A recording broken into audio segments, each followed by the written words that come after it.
Alrighty. Live events. Let me go to the page. Give me a second, brother. We almost there. All right, no problem. Yeah.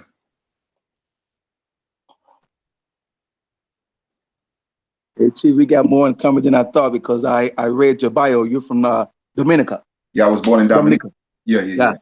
Okay, I got Barbadian roots, and my wife is from Guyana, South America, and she's Caribbean. All right, Caribbean. Yeah. That's what's up. Okay. Yes, sir.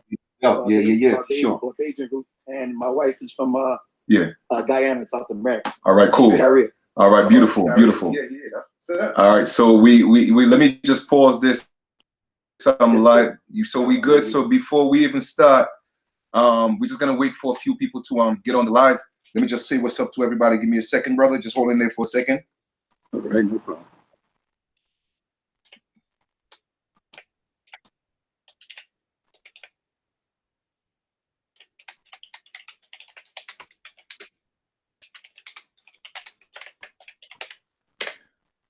All right. All right. So we got a few people on right now. So this is what I would like to do, and which is something I'm gonna incorporate into the program. What I have done is I have created a rendition of what they call, the Lord's Prayer. It's just something I felt I needed to do in my spirit. So I'm gonna give much due respect to the Most High, the Great Spirit, because a lot of times when we're on this journey, people tend to think that, especially people who are deep rooted into dogmatic religions, they think, that you don't believe in a creator of the Most High. And that's part of the indoctrinated mind. Anytime you make an attempt to free yourself, all right, from the status quo, people always think that you're a pagan. And that is the same mindset and the ideology of the colonizers, man. So just to put things in perspective, I want to just go ahead and start off with that, all right, if everybody don't mind. So here we go. Our spiritual parents who art in heaven, honored be thy names. So as above, so is below. Give us this day our daily nutrients. Hold us responsible for our bad intentions towards those who have done us no wrong. We do not forgive those who have bad intentions against us. We ask that the universe deal with them and all their generations to come. And lead us not into carnal, harmful temptations. And deliver us from the hands of your enemies, the evil ones, the wrongdoers, and the colonizers.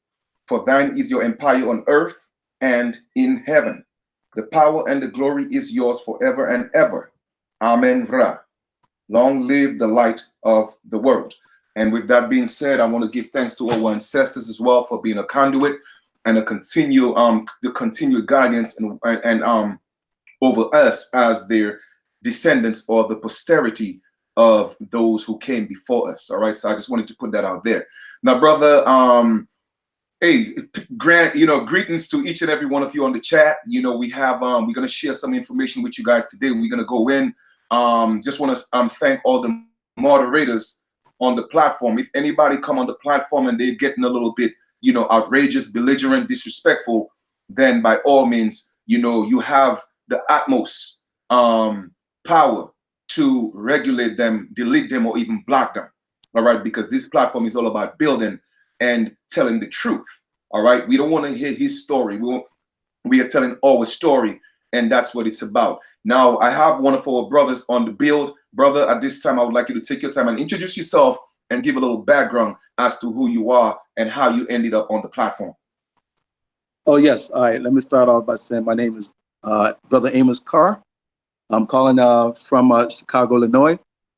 How I got on this path is very interesting. How I met Brother Kalinago. I actually got in touch with the brother a couple of days ago. I was on his website, shot him an email, and gave him a little bit of my history.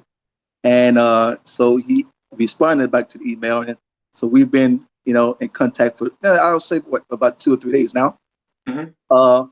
Now, I spent 20 years of my life in the quote-unquote Pan-African movement under the ideology of the Hebrew Israelites. 20 years. So could no one tell me anything about the Bible? I can recite it back and front, read the Bible about 7 times, the whole nine. But what happened with me is that was not satisfying and fulfilling to me. I felt as though something was missing, and so I stepped away from that movement and just started doing my own research and started doing my own study, which I advise every brother or sister that's listening to this build. You must, it's integral that you must do your own research. And one of the dangers is, and this is what I found out for myself, it's a great danger for anyone to listen to anyone to come to you and give you an identity of yourself without knowing anything about your mother, your mother's mothers, and her mother's mothers. You understand what I'm saying? Mm-hmm. So you have all these people out here, like in the Pan-African movement, that say, "Yo, I know what a black man in America. I know who he is. Mm-hmm. We're Moors, we're Muslims, we're Hebrew Israelites." But you have to take time out, as the brothers been teaching, Brother Chief Kalinago, Brother Dan Calloway, who I give shouts out and respect to all of these brothers. No doubt. Touching one, Indigenous one, Brother Wanagi, and all these other brothers who present this information. You must do that on your own. Study your own family genealogy. It's a must. And that's what led me to the Aboriginal community. And I use that term loosely because we're a nation. We're more than just a community. We're a nation of people that now we're starting to understand or tap back into our cultural heritage. Mm-hmm. But that's my path, and that's what led me on this path right now. That's my story. Okay, beautiful. I appreciate that background, brother. I appreciate that. So let us get into, I know when we spoke earlier, you mentioned that you heard and seen the video that I spoke, the Cherokee Nation, the paleface that, I had the conversation with the Cherokee Nation. And ironically, you mentioned you had pretty much the same experience. So can you tell us a little bit about that as well? My brother, very interesting that you mentioned that, because I watched your video last night, and it kind of, I want to made me laugh, but I was like dumbfounded. I was like, wait a minute. I had the exact same experience a few weeks ago, maybe under a month ago, maybe 3 weeks ago, where I called the Cherokee Nation because I have documentation to prove that my ancestors migrated from Virginia. They are actually from the Cherokee Nation. I have the documents to prove that. So what I want to do, I called them to see what was the process of reclaiming my heritage and being, I guess, quote unquote, at that time, part of the Cherokee Nation. So I gave them a call. And you have to understand that 90% of these people that's on the board, the chief members of these organizations, federally recognized organizations, they're pale-faced. Yeah. And so when I spoke with the woman, she did the same thing to me as she did to you. She transferred me to 2-3 individuals. And so I questioned the guy. I was like, okay, how do I go by getting my name, not my name, but be part of the Cherokee Nation? And I was told that you would have to have an ancestor listed on the Dawes Roll. And I said, well, sir, if you know the history of our people down in what they call the Deep South, Mississippi, Alabama, and other areas of the Deep South, I said, you had to remember, not all of our ancestors left during the so-called Trail of Tears. There are some who remained. I said, so what about those of us that stayed in the Deep South and did not leave? And I got the same answer, where we only go by the Dawes Road. And that's, I mentioned to the lady, I said, now I've seen some of your chiefs on this board, and I said, they look European, they're pale skinned. And they ran the same thing to me. They did to you, brother, Chief Kalinago. They said, well, we really don't go by blood quantum. We use the Dawes Roll. I said, but that's just one rule. I said, because a person did not make the Dawes Roll, how does that negate their ancestry? How does that nullify their ancestry? And so she said, well, sir, I'm gonna let you speak to someone who's more versed in this history than I am. So she transferred to a young man. It may have been the same person that you spoke with, Chief. I'm not sure, but it sounded like it was him. Right. Yeah, but we went through the same spiel, going over history, and I just hung up the phone because I got frustrated. I was like, you know what? I know who I am, and I'm not going through these pale skins try to validate who I am. So I hung up the phone and I just left it at that. Right. And again, it's really a script that they were taught to follow the script, and they give you the same. They're Yeah. actors. Okay, they are actors playing a role. And like I always tell people before, if you look at the movie Ray Charles, Jamie Foxx did an exceptional job playing Ray Charles. And what's Right. happening is the same thing. Okay, a script was written and the actors were put in place. And the actors are actually these $5 Indians, these Mongolians that were Yep. put in our place to play our story, and they gave them a script. So now they should be getting awards for playing us. All right. But Right. now what we are doing and what we have to continue to do is continue to call them out. Because now we have to put the burden of proof on them. Prove to us that we are not the original people, because we could prove to y'all that you are not the original people. You see what I mean? We spend too much time trying to prove ourselves to too many other people, when the truth of the matter is we should be asking them to prove themselves. Absolutely. Absolutely. Hey, That's and can I piggyback on that real quick, Brother Chief? I got, if we do our research, have like what you brothers have done and what I have done. Now, when it comes down to it, when we have to, prove ourselves, when it gets to this point where we, I want to say debate, but we had to go head to head with these guys. My question is, how do you, and this is what I want to share with the brothers and sisters out there, how do you prove who are the original Aborigines of America? All right, now I have this documentation that I want to share with the brothers. I hope you guys can see this real quick. I don't know how I can make you, but oh, here we go.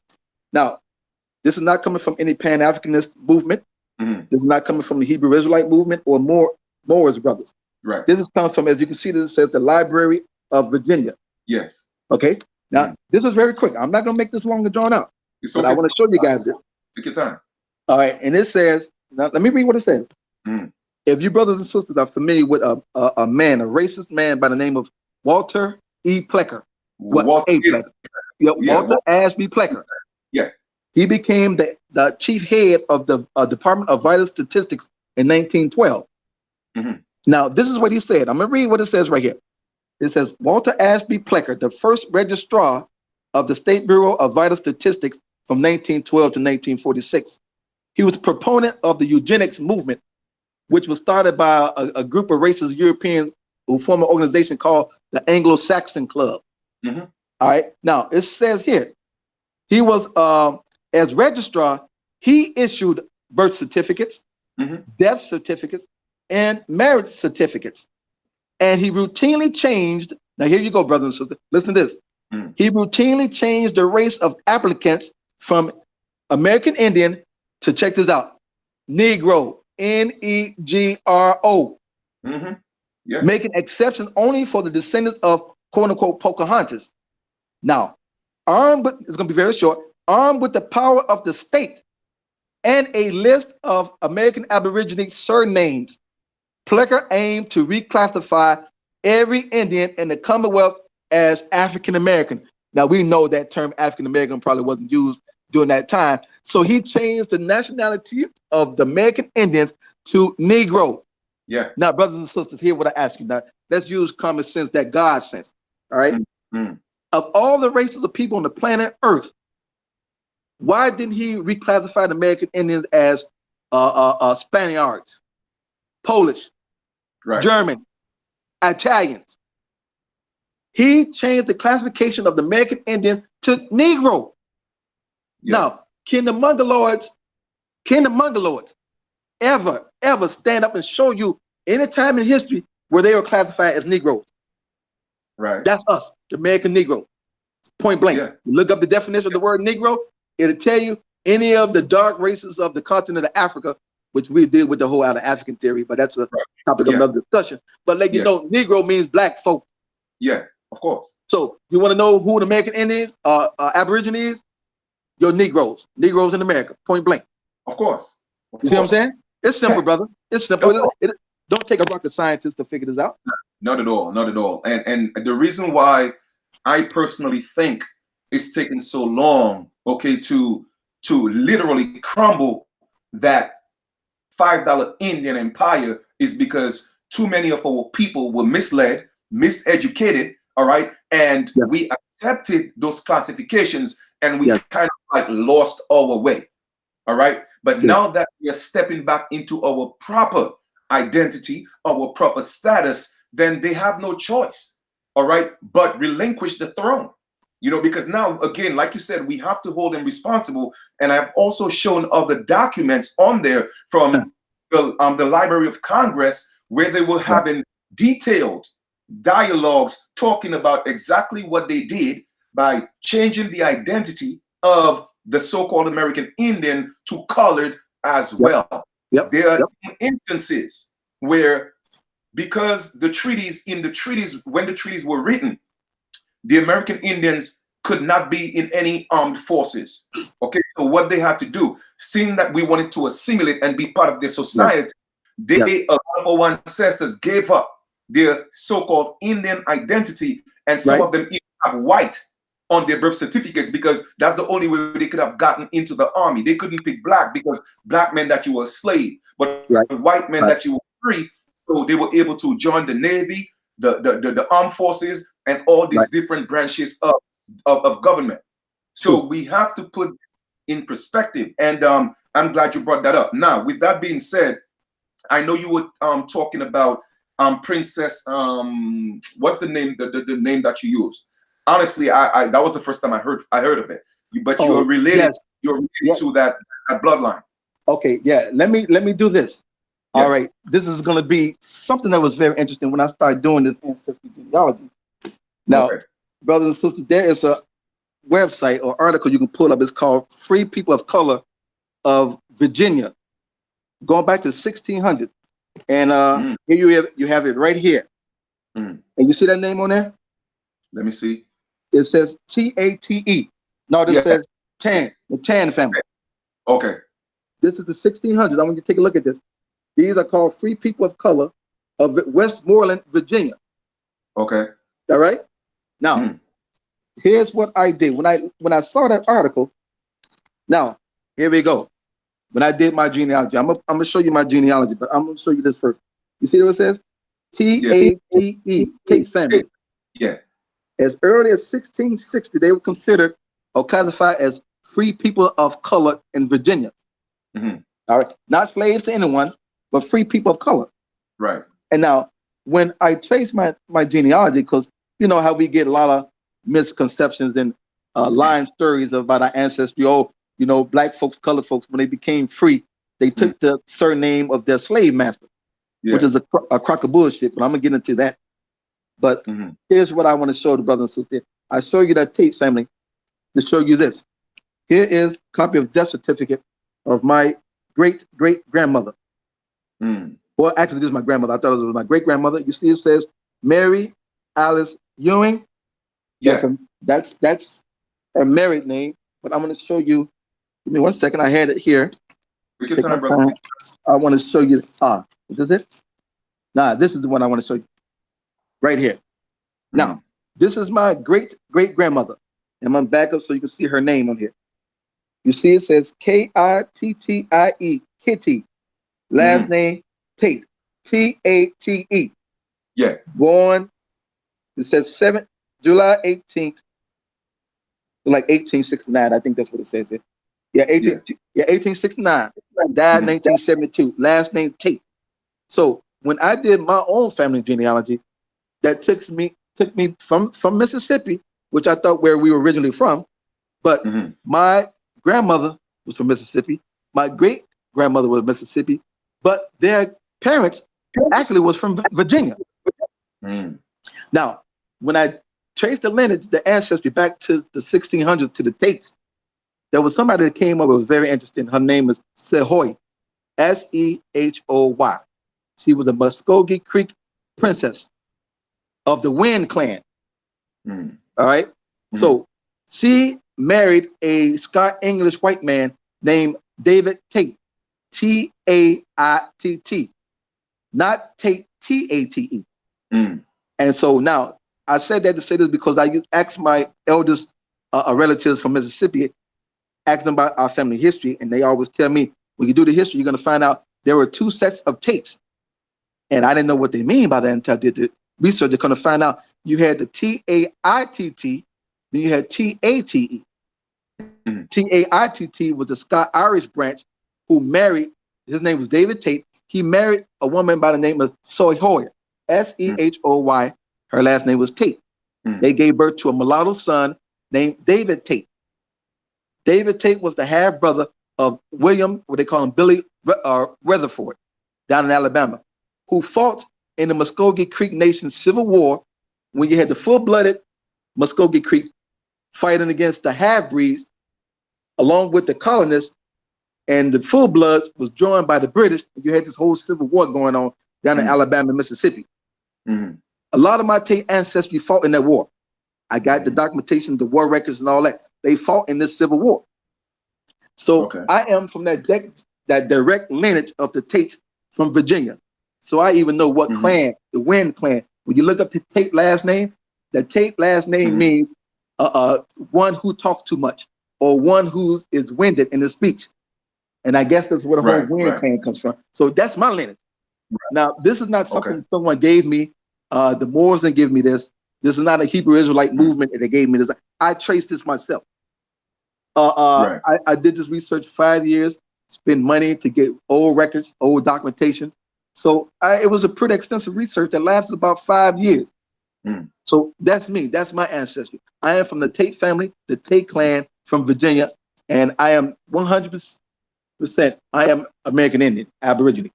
All right, beautiful, and I love that, and I'm really what I'm gonna say, and that's something that they did across the Americas, right? In terms of they came, and that's the same story for Pocahontas. John Rolfe, okay, his father, okay, was a colonizer. They raped Pocahontas. All right, apparently it's the same thing with Sohoy is the same thing. She's indigenous, she's aboriginal, and the only way for them to gain any type of allodial title or rights to the land to marry or rape into, or the womb of our women. And what they do is they keep the name, but they just change a variation with a letter or two. All right. And that's what all across. So a lot of times people think, well, that is the name of the colonizer, but most times it's actually not. It's not. Okay. No. There you go. They just change a letter or two and they create their own variation to sort of like cut themselves out of the bloodline, but at the same time, on paper though, but at the same time, they actually attached because now they have ties to the land. Yes, absolutely. You know, Brother Chief, that's something else they did was when they created the Dawes Road at that time, there were a lot of brothers there was a lot of our ancestors were away, either hunting or clearing land. And this is how some of these paleface usurp their way into our lineage or claiming our identity. Now, when the Dawes Roads were being created or generated, whatever you want to call it, now our ancestors being away. Now, remember, it says Walter Plecker had a list of surnames of people who were American Indians, correct? I shared that with you guys, right? Yes. So with this surname database, when they was creating the Dawes Road, if your ancestors were out doing the farming, clearing land, fishing, whatever they were doing at the time of the Dawes Road being created, they look on the surname list and found, I'm gonna give you an example. If they had a brother on there whose name was, let's say, Henry Jackson. Henry Jackson was an American Aborigine, but he wasn't there at the time of the to sign on the Dawes Road. Now, what your paleface would do is say, look, hey, I have $5. Put my family on the list.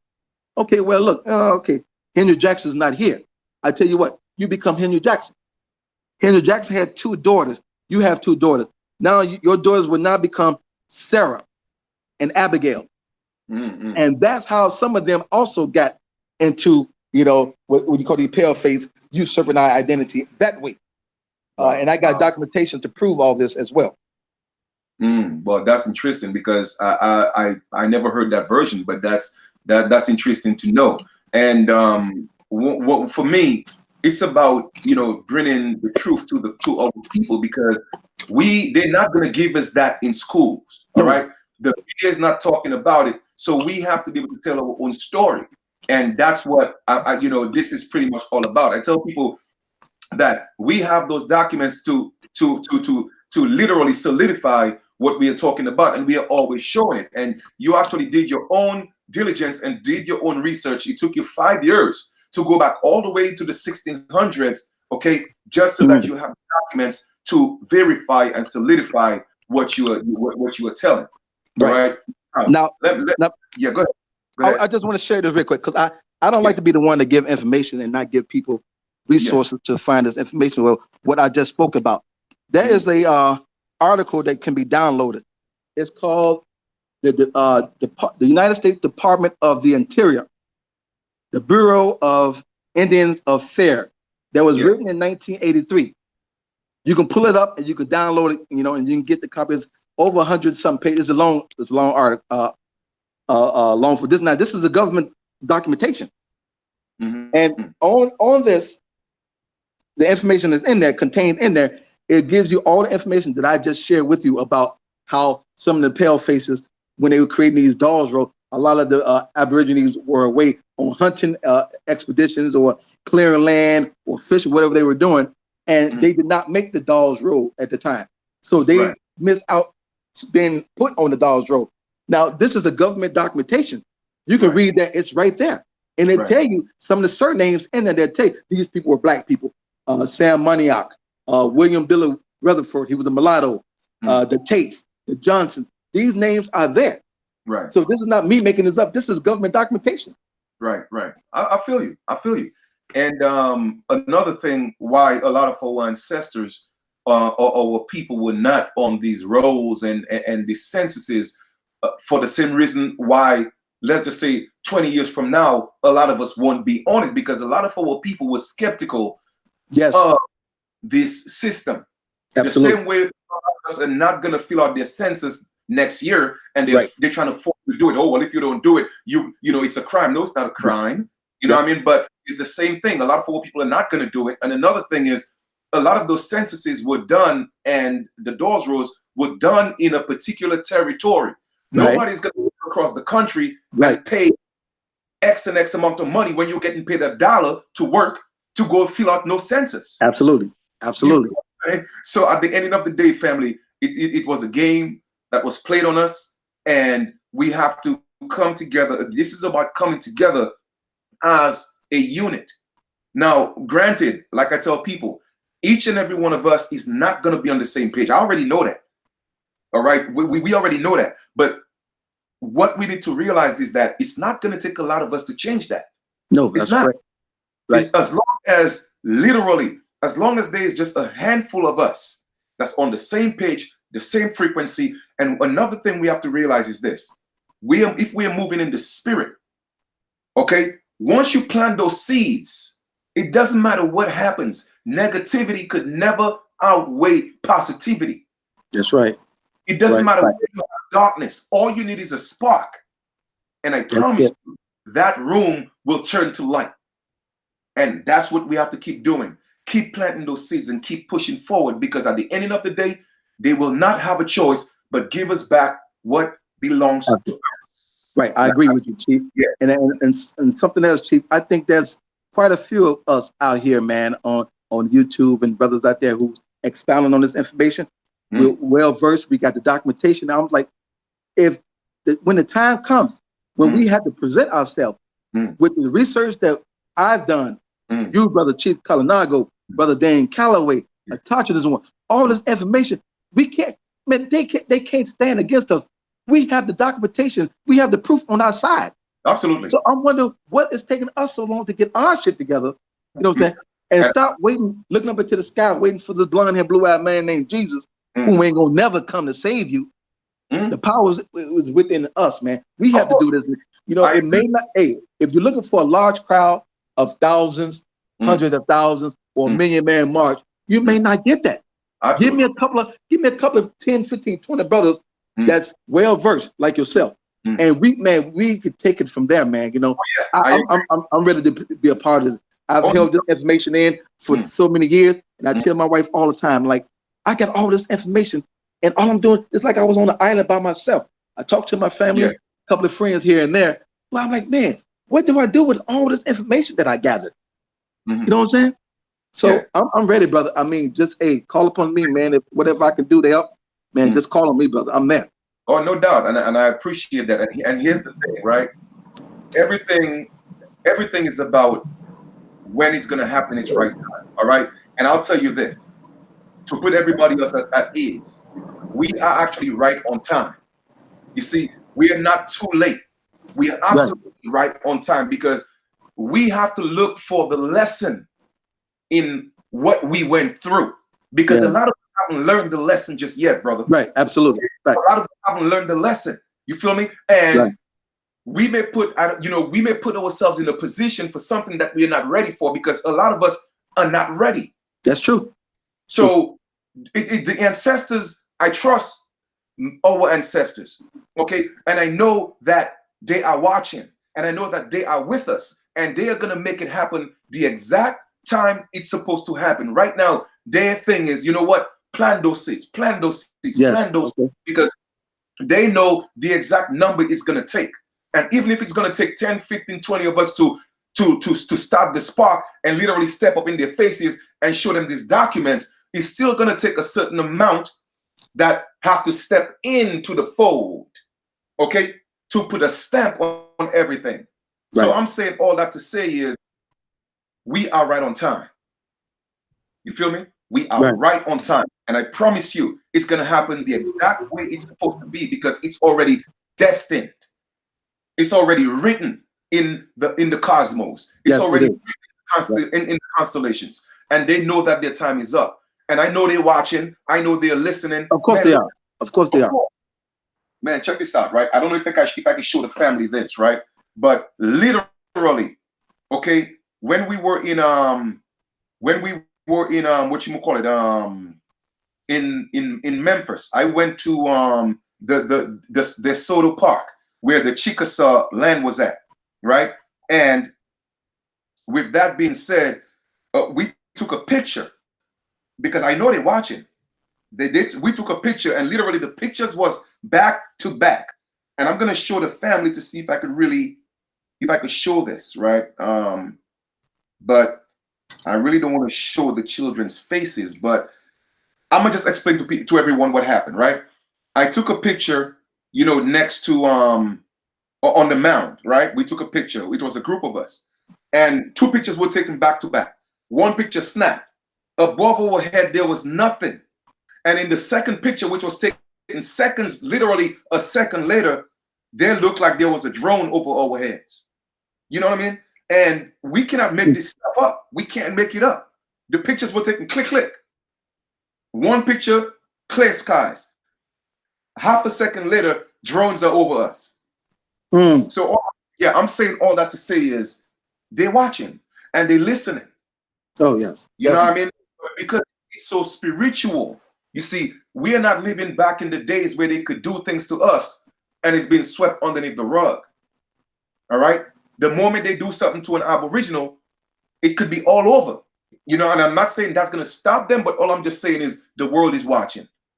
You know what I mean? And our ancestors are intervening more. So we good, brother. We good. No, I know that for a fact. Yeah. I know that for a fact, my brother. But this is definitely the time, Chief. This is the time. Yeah. The ancestors are rising up, man. They're waking us up, man, slowly. Now, when you start seeing actors and rappers talking about this, what's the brother from Bone Thugs and Harmony? What's the brother? Is it Busy Bone or Crazy Bone? He's one. I saw one of his videos. Yeah, he was talking about us. We're already here. We Aborigine. I saw Isaiah Thomas on Sports Channel, along with two other brothers, ex-basketball players. Isaiah Thomas talking about our history goes beyond 1492 and Christopher Columbus. We are already here. Yeah. So our people are waking up. You know what I'm saying? Of course. From the comment, from a low commoner like me to your athletes, to your celebrities, we're waking up, brother. I'm telling you. But here's the thing, though. Let us not take anything away from ourselves, because if it wasn't for us, I'm talking about the so-called common folk, the people who are not celebrities, who was consistent and continue pushing and teaching. A lot of those people wouldn't have opened up their mouths. Okay, it's because we have done the groundwork. We Right. planted the seeds because you Yeah. see, everything starts with a seed. And we started this. Okay, we started it. We are the roots. All right. And eventually, I promise you, eventually, each and every one of them will start giving us the due respect and acknowledgement that we so deserve. Because when, like I said, when I first started this, even on YouTube, people who are popular now, they were not popular. Mm. I didn't even know who they was. You see what I'm saying? Not to take Right. anything away from anybody. All I'm just saying is that just celebrities, they know the truth. But the creator and the Most High is going to force them to start speaking the truth. Right. Okay? You're going to force them to speak the truth. And that's what it's going to take. And I'm not mad at them. I'll tell you why I'm not mad. Because once they're back out against the walls, once we in the streets, we wake up to the potential of where they can't do anything about it. Guess what? Those celebrities are going to jump in like they was already part of it. Mm. You feel what I'm saying? Right. And I'm not going to take anything away from them. Nah. Y'all got the resources. Y'all want to jump in now? My thing is better late than never. Right. Absolutely. Okay? But we are the backbone of this foundation. So let's not take anything away from ourselves, because every day we are the ones researching. Every day we the ones putting in the hours. We doing the videos. We reaching out to the people. We bringing all the people back together. You feel what I'm saying? So let's make this thing happen. Right. I Yep. feel you. And one thing, my brother, I told my son when I first started getting into the study, man, I told my son that, man, I would never go on YouTube and speak because I do not consider myself what do you call, quote unquote, a great orator. I'm Right. not a master teacher. You know, you don't see me with fancy names and titles like ancient Egyptian names and all that. You know, all that. I'm just a brother who's happy to do some research. I came across you and you asked me to join the bill, and I said, okay, fine, I would do it. But you know what I'm saying? I'm humbled, but I would do whatever it takes, my brother, to continue this work, to bring out this truth. Because I felt when I first got my what got me on this was my aunt sent me a picture of my great grandmother, and I looked into her eyes, and it's like she was speaking to me, like, tell the story. We have a story. And I just thought the woman was an African. You know what I'm saying? So I talked to her, and I performed my ritual, and they led me on this path. And I was like, man, I'm so thankful. But you know, I do what I can, whatever I can do to help, to support. I'm there. Whatever information I have to share, I can do that. You know, so I'm ready, brother. I know it's a fight, and I'm ready for the fight, brother. I'm ready for the fight.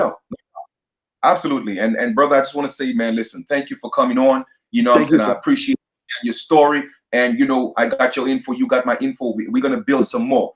Yes, that being said, thank you so much.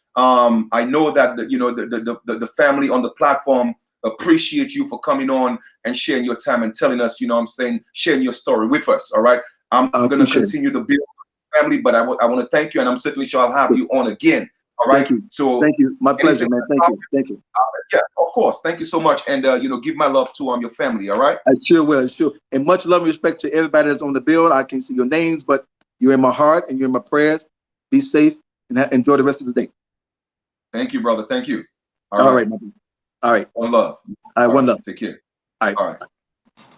All right. So, you know, man, I just want to, you know, thank, you know, my brother A, man, for coming on. You know what I'm saying? And just, you know, showing some love. Before I proceed, I just want to let you guys know, if you can, go check out Lovely YouTube channel. She's an artist and she's dropping music. We got to support our own. And Mox V. Productions. Check out his YouTube. Mox MACKS V. Productions. Check out his YouTube. I'm just giving a few plugins to our people. And that's what we're going to be doing. All right. So check this out, right? I know, and I'm going to say that with all due respect, right? And I want people to get this and get this, because on this platform, I like to go straight to the chase. All right. I don't like to cut lines. I don't bite my tongue. And I'm going to say exactly how it is, right? Let us not get this matriarch thing misconstrued. All right. And I'm going to say that with all love and due respect. Let's not get this matriarch thing out of control. You feel me? Because I'm not going to allow any energy, okay, to put down our brothers to build up matriarchs. That's not what this is about. This platform is about balance, okay? We need each other to build. You feel me? And anybody who's calling themselves a chief, you know what I mean? I don't know their story. They may be a chief. I know why I'm called a chief, okay? There are sisters who call themselves chiefs as well. And I'm not going to take that away from them. They know their story. The point is, I'm not going to ask brothers to sit down and ask women to stand up. Anybody who's willing to step up, anybody who's willing to step up, whether you may be a brother or a sister, that's what this is about. Because ain't no woman going to control me. And ain't no man going to control me either. You see, people are taking this whole matriarch thing from, and take it out of context. Matriarch doesn't mean you have to rule men. Ain't no woman ruling me. That's just bottom line. That's not what matriarch means. Okay, matriarch is about balance, the respect we had for our women because we knew we came from the woman. All right, we are all gods within our own right. So that whole thing, the woman is God, and then leave out the man. Let us not get into that. Let us not get into that. All right, this is about togetherness. It's about building together. All right, because the truth of the matter is, a lot of our people are damaged. You have men that are damaged and women that are damaged. All right.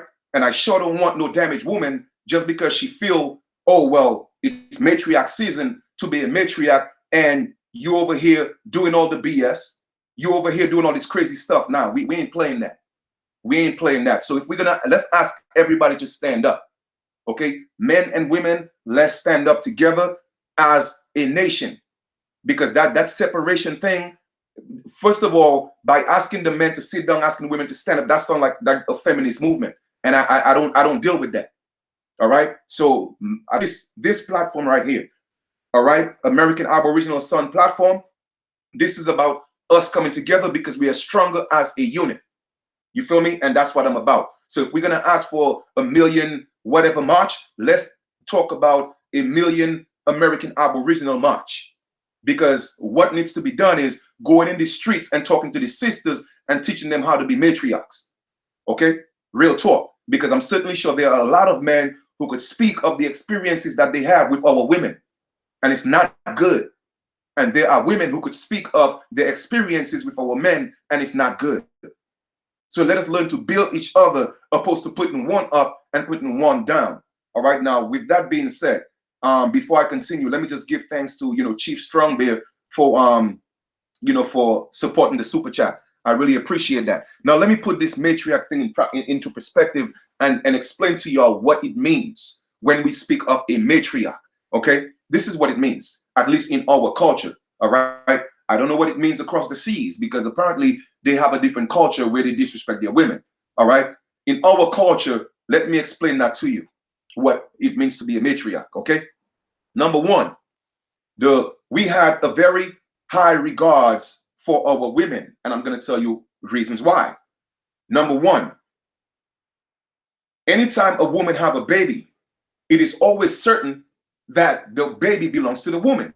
That cannot never be a question. Okay. However, the father is always questionable, and I could tell you from personal experience, being born in the Caribbean. All right, being born in the Caribbean, where I knew families, literally, the mother had children. Okay, that was hers. And the father actually thought a couple of sons or daughters was his. Come to find out, it was Mr. Brown, 2 houses down. Okay, so in our culture, it was always a fact who the mother was, but the father could be questionable. That's number one. So we respected our women, and that's one of the main reasons why the, how would I put it? Royalty, whether it may be royalty or anything, was passed down through the mother, because it was always guaranteed she knew who the child was. All right. Second reason, there is no way women came from a man's rib. We all came from the womb of a woman. All right. We are all womb man. Even a so-called woman is still a womb man, because she came from the womb of another woman. All right. So we are all womb man, period. All right. So seeing that the mother is a portal to this, she's a portal to come into this dimension. Okay. We have the utmost respect for her, but she couldn't do it alone. Okay. She couldn't do it alone. Just like the earth. The earth is like the womb, and the rain is like the sperm. And then things grow. It takes two. It takes togetherness. That's what God, I'm going to use that word very lightly. That's what God is about. God is about the totality. All right. When the Most High created man and woman, the Most High created the Most Highs, because it was us, let us create. It was created male, so-called male and female. So all that exists within the Most High. So I'm just saying, I'm not throwing shade, my sister. I appreciate, love you, but I have to keep things in perspective, at least on this platform. All right. I don't want people to come here and bashing over women. I don't want people to come here and bashing over men, because we have had too much of that. It is too much separation, and we are playing the game of the colonizer. I don't want to play that, because when we are together, we are stronger. All right. When we are together, we are stronger, and that's what I'm teaching. That's what I'm promoting. That's what I love, the concept of the Trinity. Okay. Whether it may be father, mother, and child, or mother, father, and child. I don't care what order you put it in, because they're all one, period. All right, there you go. 1 + 3 = 3 = 1. Perfect. IC network, man, you took it right out of my mouth. Okay, you took it right out of my mouth, because I was about to say the same thing. All right, at the ending of the day, we're still one, and it's a trust. Remember, a trust has 3 components. You have the trust, you have the grantor, okay? And then you have the trustee, and you have the beneficiary. Who's the grantor? Without the grantor, you cannot have a trust. The man is the grantor. He grants the woman the sperm. And even if, oh, well, you know, when man wasn't around, women have babies on their own, guess what? They still couldn't do it without the sperm. Whether that was true or not, they still couldn't do it without the sperm. You feel me? So all I'm just saying is this, okay? All I'm just saying is this. We have to come together as a people. It's the Trinity, okay? I promote the family, okay? Without the Trinity, there could not be life, all right? So let us not continue to promote, well, at least not on this platform, please. Let's not promote the separation, all right? Because there's a lot of energies out there that don't want us to see us come together, literally. Okay, they don't want to see us come together. And a lot of our men are being taught to hate our women, and a lot of our women are being taught to hate our men. That's why we have all this, and please please do not take this the wrong way. Okay? A lot of our women, whether they're aborigines or not, they're here promoting the homosexual agenda. Okay, that's a form of genocide, because that cannot produce life.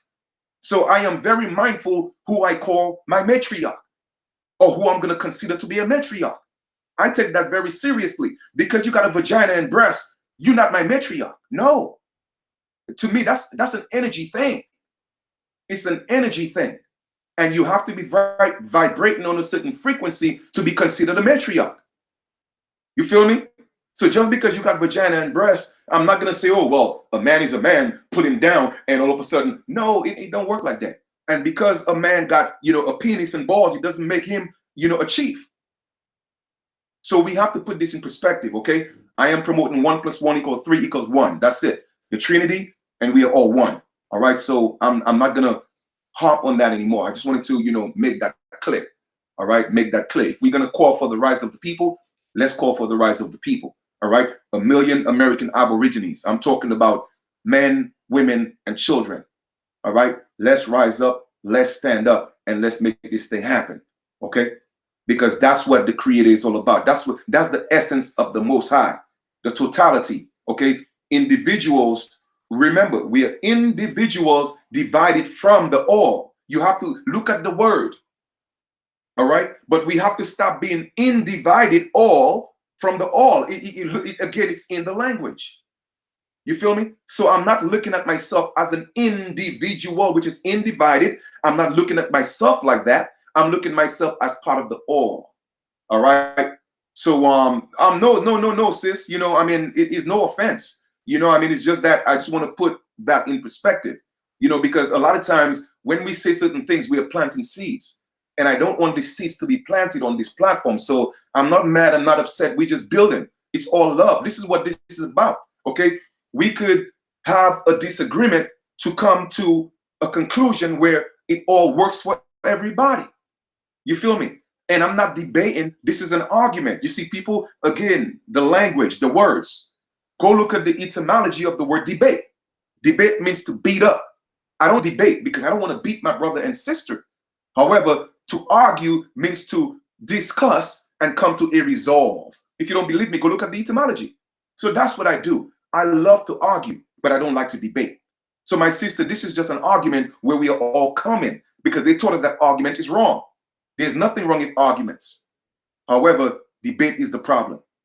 So I just wanted to put that in perspective. But this channel is all love. Okay, we have to be on the same page. You know, we may not be traveling in the same mode of transportation. Like I always tell people, if the destination, I'm going to use that example again. If the destination is California, some people may fly, some people may swim, some people may take a bike, some people may walk, some people may run, some people may take a parachute, some people may teleport. You feel me? The point of the matter is, as long as we're heading towards the same destination, we don't have to be in the same car, because not everybody's energy is right for every ride. You feel me? It doesn't mean that they're bad people. They're just vibrating on different frequencies. And for me, I rather vibrate on a frequency with people who are actually on my level. All right? Frequential rise.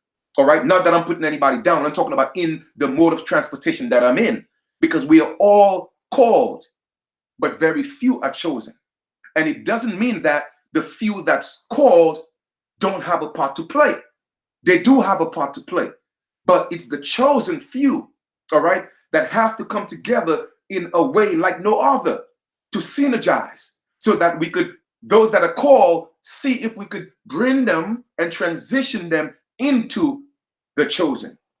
So we have a lot of work to do. All right. Now, what makes a nation that explains that can chief help comprehend the indigenous term called dual spirited? If you're asking about dual spirited, all right. And here's something that happened to me recently, and I'm gonna just talk about that a little bit, because I have to do a build and go into that extensively. All right. I spoke to I don't know if it's to call a brother or a sister. I don't know what to call, but the individual was a trans, right? And they were trying to convince me that, that they are God, because they have both energies. Like I was born one and I'm transitioning into another, and they're trying to convince me that they are, like, it's like they know God more than me. You see what I'm saying? And I'm gonna do a build just dealing with that whole situation, but I'm not gonna get into that right now. However, I'm gonna answer your question about dual spirited. We are all dual spirited. I mean, that is just the masculine and the feminine energy. It is two spirits of the same source. So there is one totality. All right. Now within the totality, for it to create, all right, it have to divide itself in two, which is two spirits, two energies, the masculine and the energy and the feminine energy. They come together and they create. So we are all double spirited. We all have it in us. It's like a battery, and I've used that example before. Okay, this is a battery, right? Well, this is not a battery. Let's say this is a battery, right? You have the positive pole and you have the negative pole. Okay, but isn't it one battery? It's one battery. So there's only one all. Okay, one universal creator, one intelligence. But within that intelligence, for that intelligence to create outside of itself, it had to manifest what? The masculine energy and the feminine energy. That's the only way that life could be reciprocated. So it's two different spirits to come to produce one, and that one is the baby, and the baby has the same thing. Two other spirits come together to create again. So we are all, I hope that makes sense, we are all double spirited. However, some people gravitate more to one energy than the next, which creates a male. Another one gravitate to another energy, which creates the female. However, a female, okay, could, because of whatever reason, it could be outside influences, could gravitate more to the masculine side and be too hard. All right, and be too hard. At the same time, a male, okay, again, based on experiences and outside stimuli, could gravitate towards the feminine aspect and be more like a female. You feel what I'm saying? So I'm gonna do a video and break that down comprehensively. All right, so we could get to the bottom of that, because there's an agenda going on, and a lot of people don't want to look at it as an agenda. But like I said, this platform is about dropping the truth, so I'm gonna have to drop the truth anyway. You feel me? So let's realize what this is. Okay, this is about coming together so we could all put in this work and build as a people. Now, with that being said, let us talk about. I want to talk about reparations here for a little bit. All right, because there's this big talk of reparations, and this is just my own perspective on it. All right, I'm not asking anybody to agree with me. All right, I'm not asking anybody to, to side with me. Just hear my perspective on this. Okay, I'm not saying that anybody is not supposed to get reparations. The first thing we have to really, really, really comprehend is this: the slave masters already got reparations. Okay, I'm gonna say that. I'm gonna say that again. The slave masters already got their reparations, and I think that happens. That happened, I think, in the 1860s or later. All right, they got reparations. So when you ask yourself the question, now that the slaves masters had gotten reparations, I'm talking about France. I'm talking about the British. Those slave masters got reparations. So how are you going to find out who exactly the slave master was? That's number one. And number two, the bill that they are trying to pass to talk about reparations, it is really not reparations. It's actually a bill they want to pass to talk about reparations, to begin talking about reparations. Now, I don't have any problems with that. But before that bill is passed, we have to put this in perspective. And I'm going to break this down today because that's what I do. Okay? So here's some facts. Here's some facts. I have never heard everybody's talking about, oh, the white man got to give us reparations. Oh, the white man enslaved us. Well, brothers and sisters, and I could only speak the truth. I know the truth is going to hurt. I know some people are going to get offended, but guess what? I have to tell the truth. Why aren't we, as American Aborigines, why aren't we suing, okay, or suing the Moors for reparations? I know a lot of people are gonna say, oh, Chief, I've never heard that before. Well, guess what? I'm not like everybody else. All right. I come with facts, and I'm not saying nobody else does or doesn't, but I talk about things a lot of people don't want to talk about because it's uncomfortable. Okay. Why aren't we suing the Moors for reparations? And I'm gonna tell you why. Because even before the transatlantic slave trade, there was what? The barbarian slave trade, where the Moors came and enslaved my ancestors. Okay. So let's talk about that. Let's talk about that. Because you see, the Moors always like to play the game. Oh, we are all Moors now. Y'all trying to run away from the responsibility. Okay? Y'all not once have y'all ever asked us for forgiveness. But y'all keep pushing the narrative that we all Moors. Now, we ain't all Moors. Okay? As a matter of fact, a lot of people may not know a lot of these Moors are actually the Romans. They are actually the Romans. Y'all don't believe me? Let me show y'all. Y'all think it's a game. Like I said, I drop facts. I drop facts. I'm going to show y'all something. Okay? Let me just get this document real quick. And this is just regular information without even doing deep research. It's just that I know certain things, and what I do, I put it in, and it comes up without even doing no extensive research. Imagine that's coming off of Wikipedia. Imagine if I have to go deeper than that. Okay? Let us talk about that real quick. Because the Moors have a deep history, okay, as conquerors. They are conquerors. All right? They are conquerors. Let us get into this. I'm going to share my screen real quick. And I told y'all before, the Moors were the Romans, but a lot of people don't believe me. And that's what, oh man, come on, stop. You see, that's when you know you're dropping facts, man. Because now YouTube don't want me to share my screen. You see, that's what I'm talking about. That's that BS. They don't want me to share my screen. I tell you, man. I tell you. Wow. They don't want me to share the screen. Ain't that a blimp? Ain't that a blimp? Entire screen. Family, if y'all don't, I mean, like I said, there's no reason for me to, lie about that. They literally don't want me to share my screen. It's okay though, because I'm gonna read it anyway. And when I'm done, I'm gonna put the link in the video below.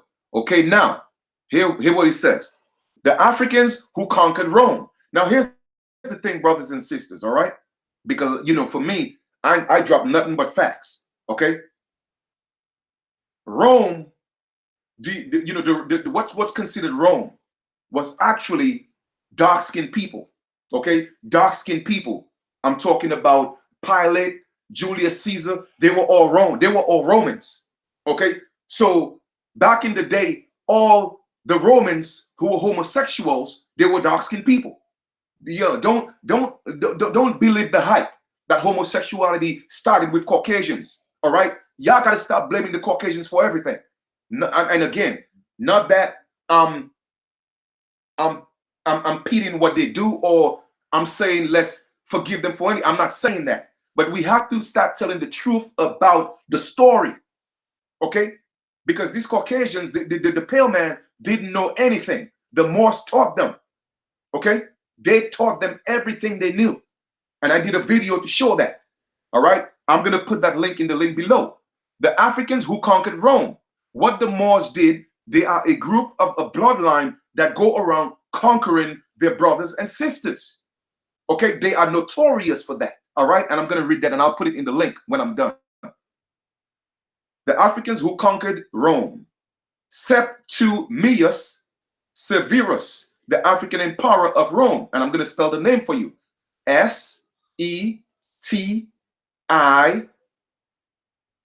Setimus space Severus.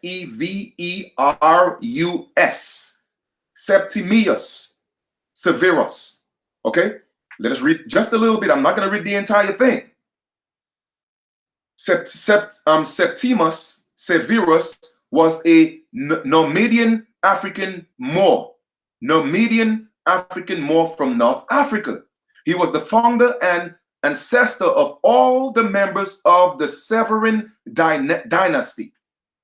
Septimus Severus was the first Roman emperor, not born and raised in Italy. His father's family originally came from Libya.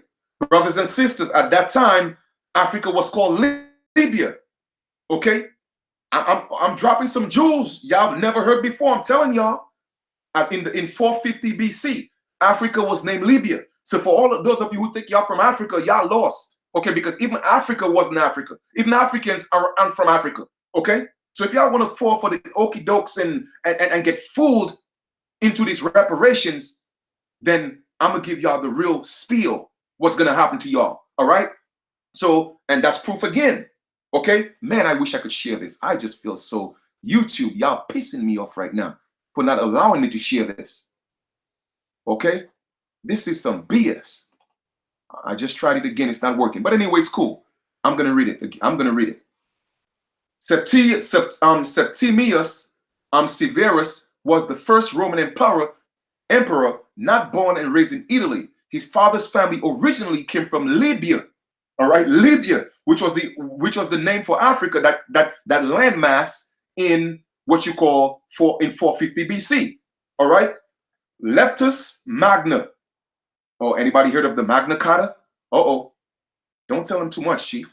And his mother's family were what was that? Europeans, which is Italian. Okay, so don't think the Italians that you see right now, they're not the original Italians. The original Italians are Moors. Okay, they're Moors. They're dark-skinned people. That's the original Italians. His grandfather, Moorish, and Moorish is spelled with M-U-U-R-I-S-H. That's why they keep talking about America with the M-U-R-R-H. Brothers and sisters, America was never called M-U-R-R-U-M-U-U-R. Okay, that is just another variation of their grandfather, who was actually a Moorish knight of the Roman Empire. M-U-U-R-I-S-H. All right, owned land near Rome, but Septimius had grown up in Libya, once again, which was the name for Africa, Africa with his father. Okay. Septimius married Julia, Domna, a Syrian, daughter of a high priest. The name Domna is derived from the archaic Arabic word domena, meaning black what? Black. Septimius and Julia had two sons, Kalakala, the elder, born in AD 188, and Geta. Why would it mean black? Okay? Why would it mean black? So more means black. Man, listen, y'all think this is a game. This is not a game, man.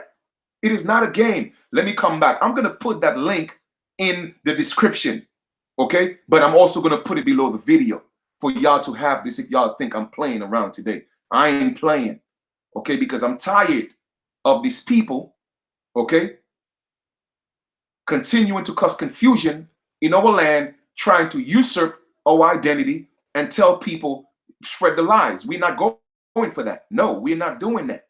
Not on this platform. And once again, I don't mind working with y'all if y'all want to tell the truth and be honest. Okay? I'm going to drop it in the link. Okay? I'm going to drop it in the link. Let me drop it in the link. Okay? Here's the link. Y'all got it. Okay? Y'all got the link. But I'm also going to put it below in the video.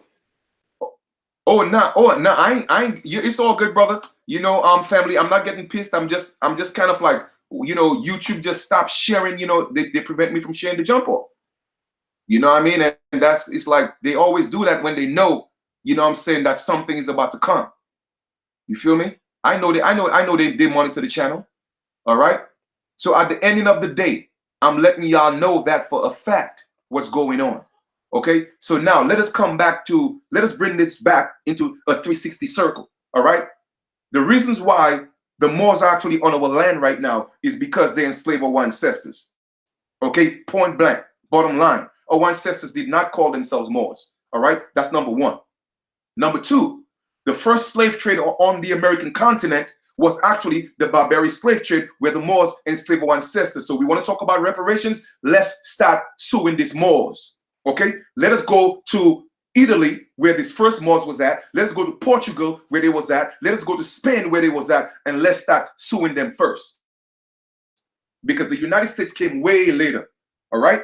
Thank you, Onyx Stammerizing, for supporting the super chat. That's very, very much appreciated. That's number one. All right. Number two, the Moors always talking about the peace and friendship treaty. We already spoke about that. And the flag that was flown here. Let me tell you why the flag was flown here. The flag wasn't flown here because this was Morocco. No, the flag was flown here because they fought our people when they joined the British and the French. Okay, they joined. Some of them joined either sides. Listen, they all work in this cahoots together. Don't think the French and the British was fighting. They were separate. No. Okay. Yes, they were fighting for territories, but they were the same people. They were the same people. Okay, and that's how their flag ended up flying here, because when they were coming into the Americas, we were fighting them so hard in South America. Okay, they couldn't use their ports, the Moroccan port, for commerce. So the Moroccans said, okay, you know what, with the United States, all right, let's make a deal. We're going to allow you to use our ports if you allow us to fly your flag up in there. So the Moors who were already here, they started flying their flag, and that's how that treaty of peace and friendship came in. All right. And how can I solidify that? With the Moor Sundry Act, where the Moors didn't want to be treated like Negroes, but they were the Negroes, and then they called us Negroes. So now they didn't want to change. They didn't want to be called the Negroes. So they say, okay, you know what? Let's put the Moor Sundry Act in place so that the Moors would not be treated like these American Aboriginal slaves that we classified as Negroes. Okay, so they are pushing the agenda that we are all Moors, because I'm telling you why. Because they are pushing the Roman Empire. They're pushing the Roman Empire. That's what they're doing, because they overthrew their brothers in Rome. Okay, and they took over Rome, and they lost another battle, and Rome fell. All right. They moved again. They fought many battles until their last rule. Okay, their last long rule was in Spain for 700 years. and that was their final fall. And when they finally fell, they say, okay, you know what? We got a new conquest. Let us go into the Americas to take over and create a new Roman Empire. Okay? They are all conquerors. So don't let them fool you. All right? Don't let them fool you. Our ancestors did not call ourselves Moors, period. All right? In fact, our ancestors had a bad taste for Moors in their mouth because they know what this Moors did to our people. So let us start there with reparations first. All right? Now, let me tell you the whole reparation thing. I know a lot of so-called Negroes, and I know a lot of so-called African Americans, okay? And even so-called American Aborigines or indigenous people, when it comes to the fiat, I know y'all sell out, okay? I know y'all sell out. So a lot of y'all are going to agree to be Africans who came here on slave ships just so you could get $10,000 or $20,000 from the government in reparations. But let me tell you something. You're gonna be so disappointed, okay? Because you're gonna learn a very hard lesson. Let me tell you the trick that's gonna be played on y'all, right? They know that we didn't come from Africa. They know this. That's number one, okay? They know there was no damn slave ship. Yes, a few Africans came here, but I'm talking about it wasn't no millions, okay? It wasn't even no, when I say millions, I'm literally talking, it wasn't no more than 3 million, period. It wasn't more than that. That's a lie, okay? That's a lie, guaranteed lie, because they cannot prove it to me.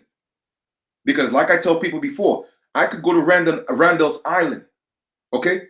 I could go to Randall's Island and see every Caucasian that came here on the Mayflower and on those slave ships, talking about the indentured servants. No, they came here as slaves, okay? But yet still, we don't have an extensive research of all the African slaves who came here. How is that? Because there had to have been records, because guess what? The slaves were insured by the banks. I'm talking about Chase Bank. I'm talking about Wells Fargo. They were the insurers, okay, of the slaves. So they have had to have records. They have had to have an indenture to show that these slaves were coming just in case something happened, they could get their money because they insured those boats and they insured every single slave. I don't think y'all ready for this work. I don't think y'all ready for this work. Let me know if y'all ready. I'm gonna drink some water on that.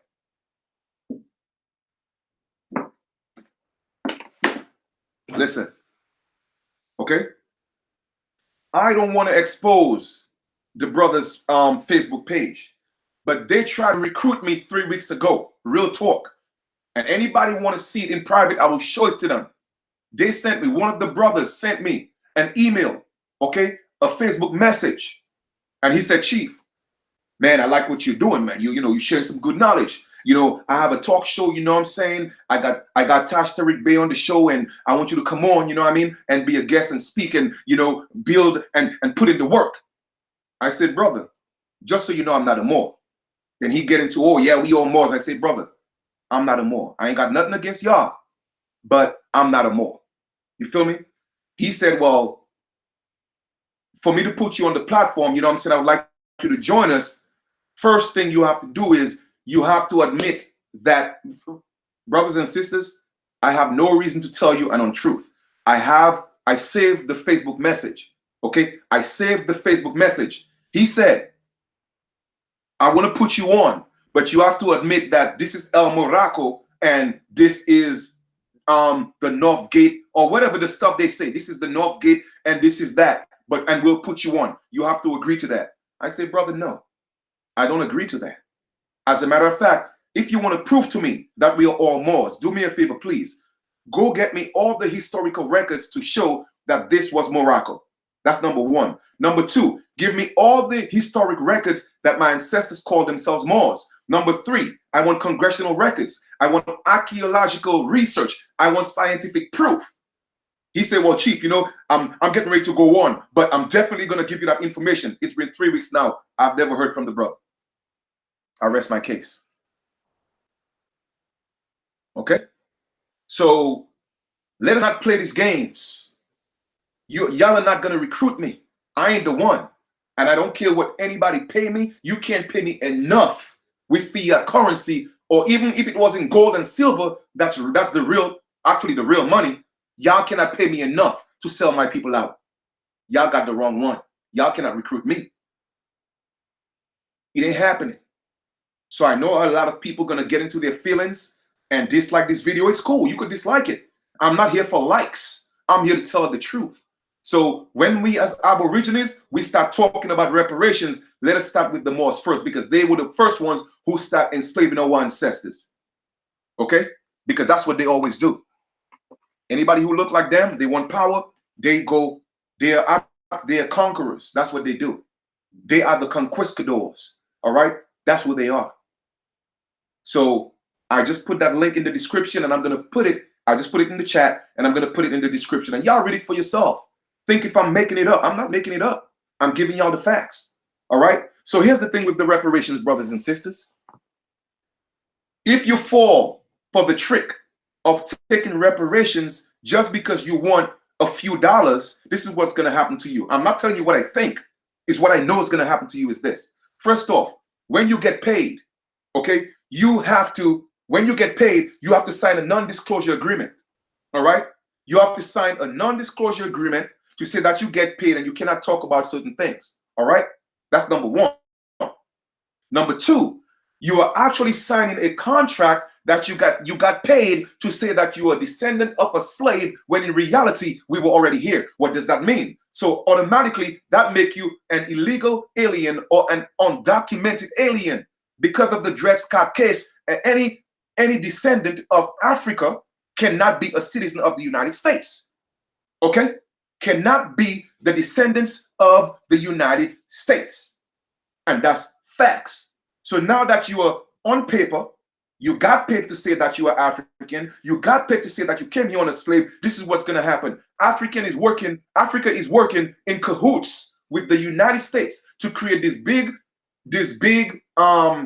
diaspora movement to get all the lost brothers and sisters back into Africa. They're actually setting up villages called Wakanda for y'all. But I promise you, like I told y'all before, if you think you're going to find Wakanda, you're going to find some anacondas, because they're going to eat y'all down there. That's what's going to happen to y'all. So if y'all want to chase this fiat currency and sell out your ancestors and sell out your lineage for a few fiat currency, I wish you all the best. Okay? Because that's exactly what's going to happen to y'all. Y'all think, and don't get me wrong, I have a lot of respect for our African cousins, brothers, what you want to call them. Okay? But they know that we are not them. Okay? And Chief, how can you prove that? Well, let us go look at the colony of Liberia.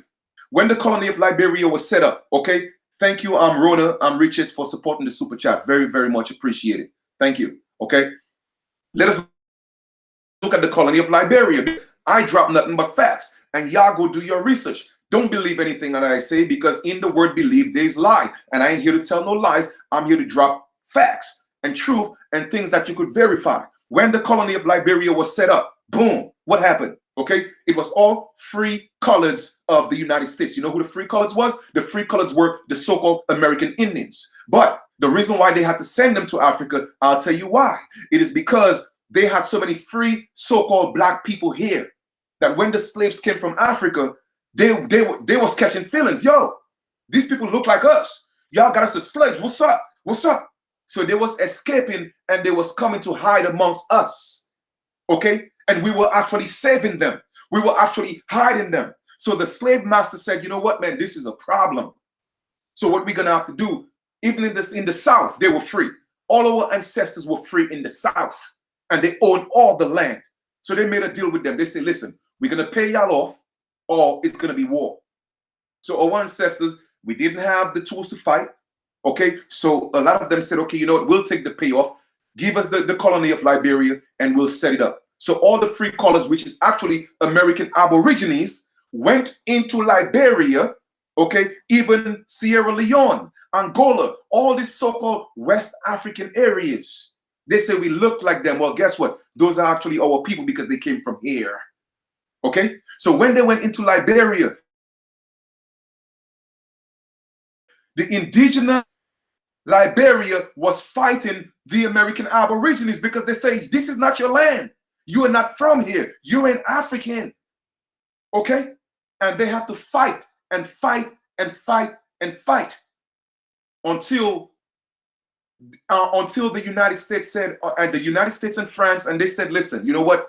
We cannot protect y'all anymore. It was getting too expensive because the indigenous population of Liberia was fighting and killing our ancestors that went into Liberia as free colors. Okay? Again, newsflash. About eight to 10,000 years ago, okay, when the world had a big split, a big flood, not the entire world, but certain parts of the world flooded, okay, especially in Africa, all right? About 10,000, about 8,000 to 10,000 American Aborigines moved into Nigeria and populated Nigeria, certain parts of Nigeria. So when they tell you we look like them, no, it is because they look like us, because those are actually our people. Don't let them play these games with y'all. Don't let them play this game with y'all. You feel me? Brothers and sisters, if you don't know your story, they will make up one for you. And it's going to be called his story. Okay? Know this, man. That's what it's about. So don't let these games that these Moors are playing, we're not going to allow y'all to play these games. Y'all caught us one time, fool me once, that's your fault. Fool me twice, that's my fault. Okay? And you ain't fooling us twice. You ain't fooling us twice. Okay? You ain't fooling us twice. Brothers and sisters, okay? Let me show y'all, but they don't want me to share my screen, man. Man, I wish I could have shared my screen because I'm hyped right now. Okay, maybe when I get a chance to share the screen again, I will show y'all two videos I want to show y'all, okay? If you go look at the movie Drumline with Nick Cannon, okay? Pay attention to what I'm saying, please, okay? If you go look at the movie Drumline with Nick Cannon, look at the final battle. Who do you see battling against each other? Go take a look at it. You are seeing American Indians with the feathers, and you are seeing what? Moors, Africans, okay? Battling each other at the final battle. You feel me? How do I know? How many years later did Nick Cannon came out with turbans pushing the Moorish lifestyle? Uh-oh, y'all didn't know that, huh? Y'all didn't know that, huh? Go look at the final battle. It was the feathers against the low-cut African, the Moors. Okay? And then years later, guess who's coming out with the turban? Oh, you know, and even when they asked Nick Cannon, is he a Moor? He said, no, it's just a lifestyle. Well, let me ask you, brother Nick Cannon, if it's just a lifestyle and you're here in the Americas, why aren't you pushing the American Indian lifestyle? Why are you pushing the lifestyle of the colonizer who came here to colonize my ancestors? Because that's what the Moors did. Oh, y'all think it's a game, huh? You see, y'all got to pay attention. People go look at movies for entertainment. No, I go look for the message because they're always telling us the truth. Okay? That's what it was all about. Okay? That's what it was all about. The defeat of the American Indian. Subliminal messages. Subliminal messages. So now he's pushing what? The Moorish agenda. No disrespect to my Moorish brothers who are, let me tell y'all something, all right? I just want to put this in perspective. There are a lot of righteous Moorish brothers and sisters who actually tell the truth. They're called clean glass Moors. But for all you dirty glass Moors, I ain't got no respect for y'all. Okay? Anytime you're here telling my people this is Morocco and this is Africa, you're a dirty Moor because you're not telling the truth. Tell the truth. Y'all haven't apologized for enslaving my ancestors. Y'all haven't done that. And nobody's talking about it. Well, guess what? Chief Kalinago is going to talk about it. So let us start there with reparations. Okay? That's where we need to start. You feel me? But brothers and sisters, let's get back to the reparations, right? So if you go for the reparations as a descendant of a slave coming from Africa, then you get to go back to Africa after you get your $10,000. Okay? Because you're not going to get more than that. Because everybody's so, they're just doing it for the money. So they're going to settle and say, okay, you know what? We're going to give y'all X and X, X and X, X and X, and that's going to go into a trust, and they may not even give it to y'all. Okay, they might give you a little bit of it and say, okay, you know what? We're going to invest in your neighborhoods. Family, a lot of people are going to be disappointed. All right? I'm not saying that we cannot get reparations, but let's get reparations as the American Aborigines, aka the American Indians, aka the indigenous people, aka the First Nation people of this continent, Turtle Island. That's how we have to get our reparations. Okay, give us our 40 acres and a mule, damn it. Well, I don't want a mule. I'll take a Ferrari with that. Okay, or I'll take a thoroughbred horse, but I don't want a mule. Okay, they are all working together. Brothers and sisters, know who we are. Okay, there is something special about us. All right, that the entire world wants to take us out. They want to take us down. And I've already broken that down in videos, but I'll bring it back again. It's a spiritual thing. It's a spiritual thing, because our sacrifice to the Most High was more honored and more favored than them on the other side.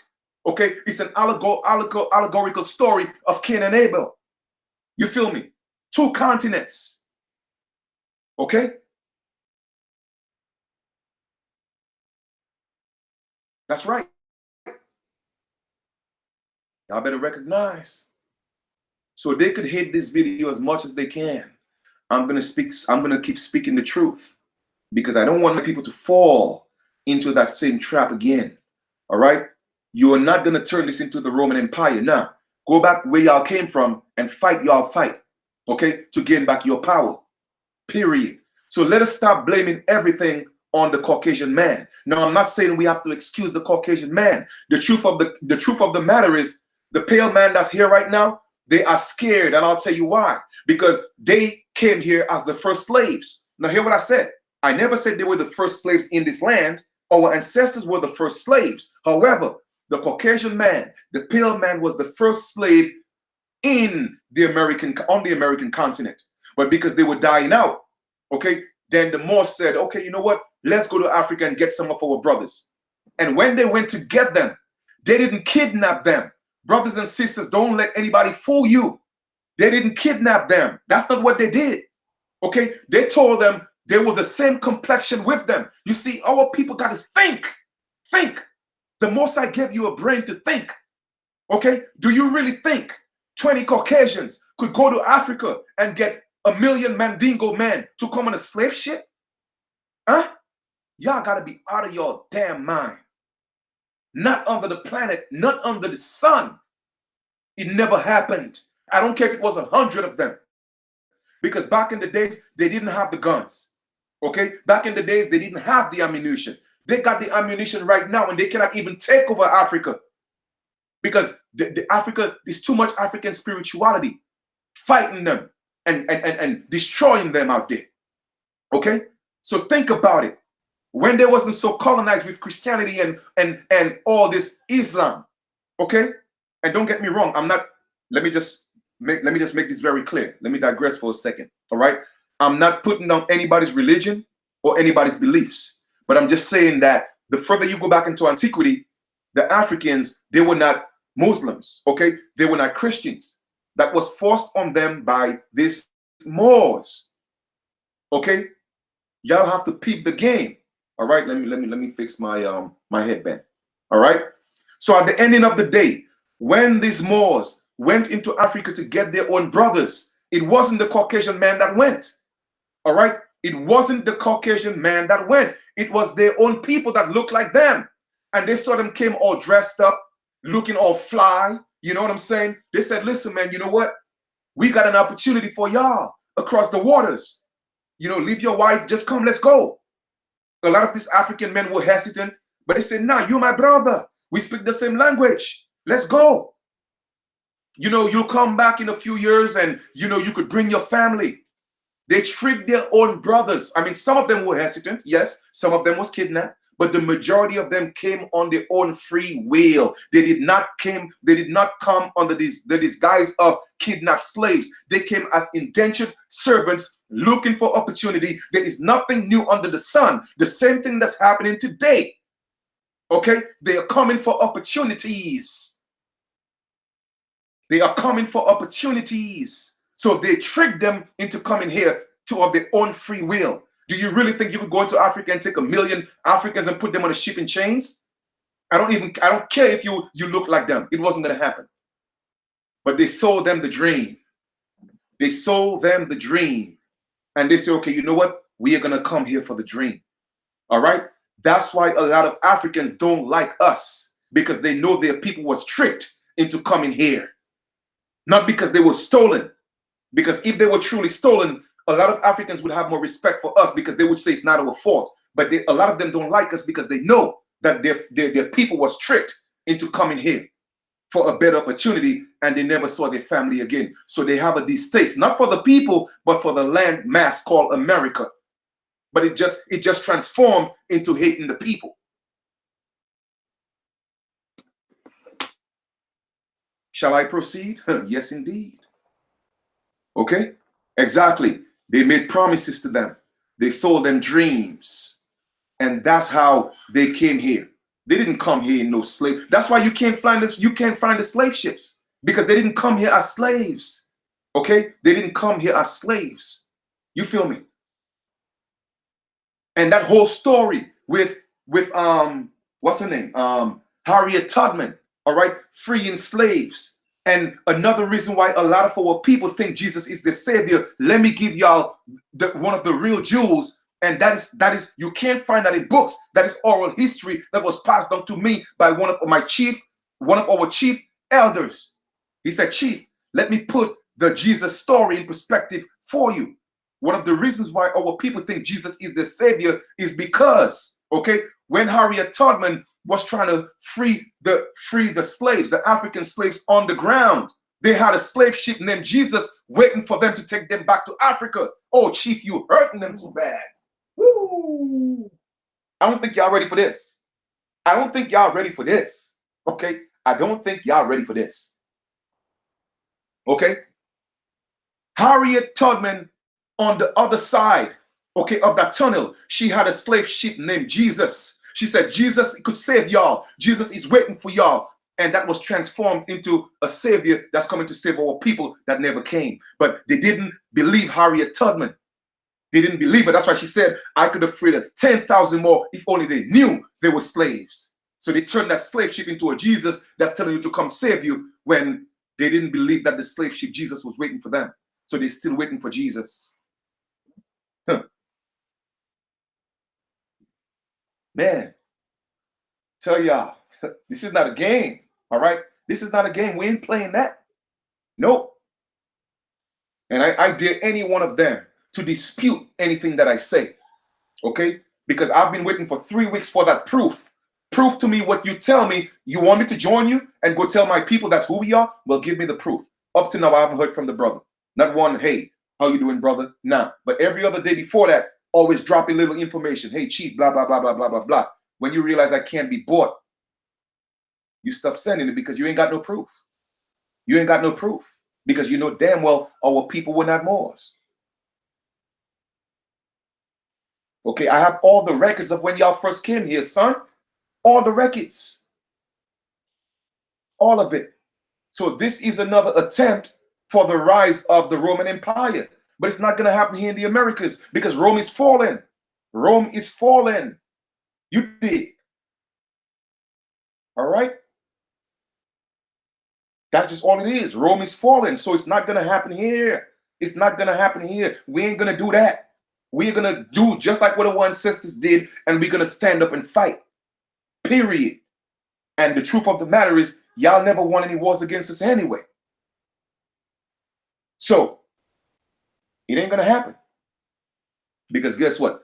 The Most High is on our side. Our ancestors is on our side. You know why? Because we have the most favor. I don't care what anybody else say. We have the most favor in the sight of the Most High. Okay? Period. And that's what it is. So all I'm just saying is I'm willing to work with anybody. As long as your energy is right and you're willing to stand on the truth, I'm willing to work with you. But once you start coming with the lies and the deceptions, then that's where we have to cut ties. That's it. And that's just the way I feel. Now, if anybody else want to fall for the trick, go ahead. Go ahead and fall for the trick. But when you end up on a real ship, okay, well, they might put you on a plane. Okay? A plane is also a ship, a spaceship. All right? When they put you on that real ship, I promise you, that's the Jesus he was waiting for. They're going to take you back to Africa. And if you think life is sweet, go ahead. Okay? If you think life is sweet, go ahead. Even real Africans down there are having a hard time. Do you think you going down there looking different from them, talking different from them, the culture is different, you think they're going to look at you as one of them? Okay. Keep living the illusion. All right? Keep living the illusion. I have nothing but respect for my African cousins. Nothing but respect for them. Okay? We are even brothers and sisters, because if we were to say that the earth was one landmass, yes, we are brothers and sisters. But it was separated.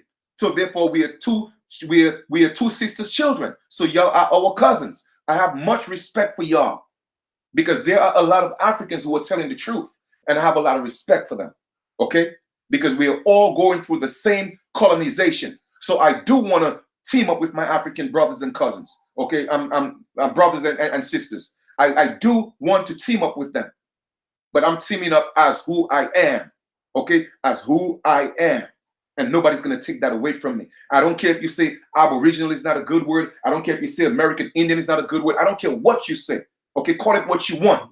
All right, I'm Carib, and I'm Anion, which is Cherokee. So I'll put it in that context. But the point is, this is my home. I've always been here. I never came here on no slave ship, and I ain't going a damn place.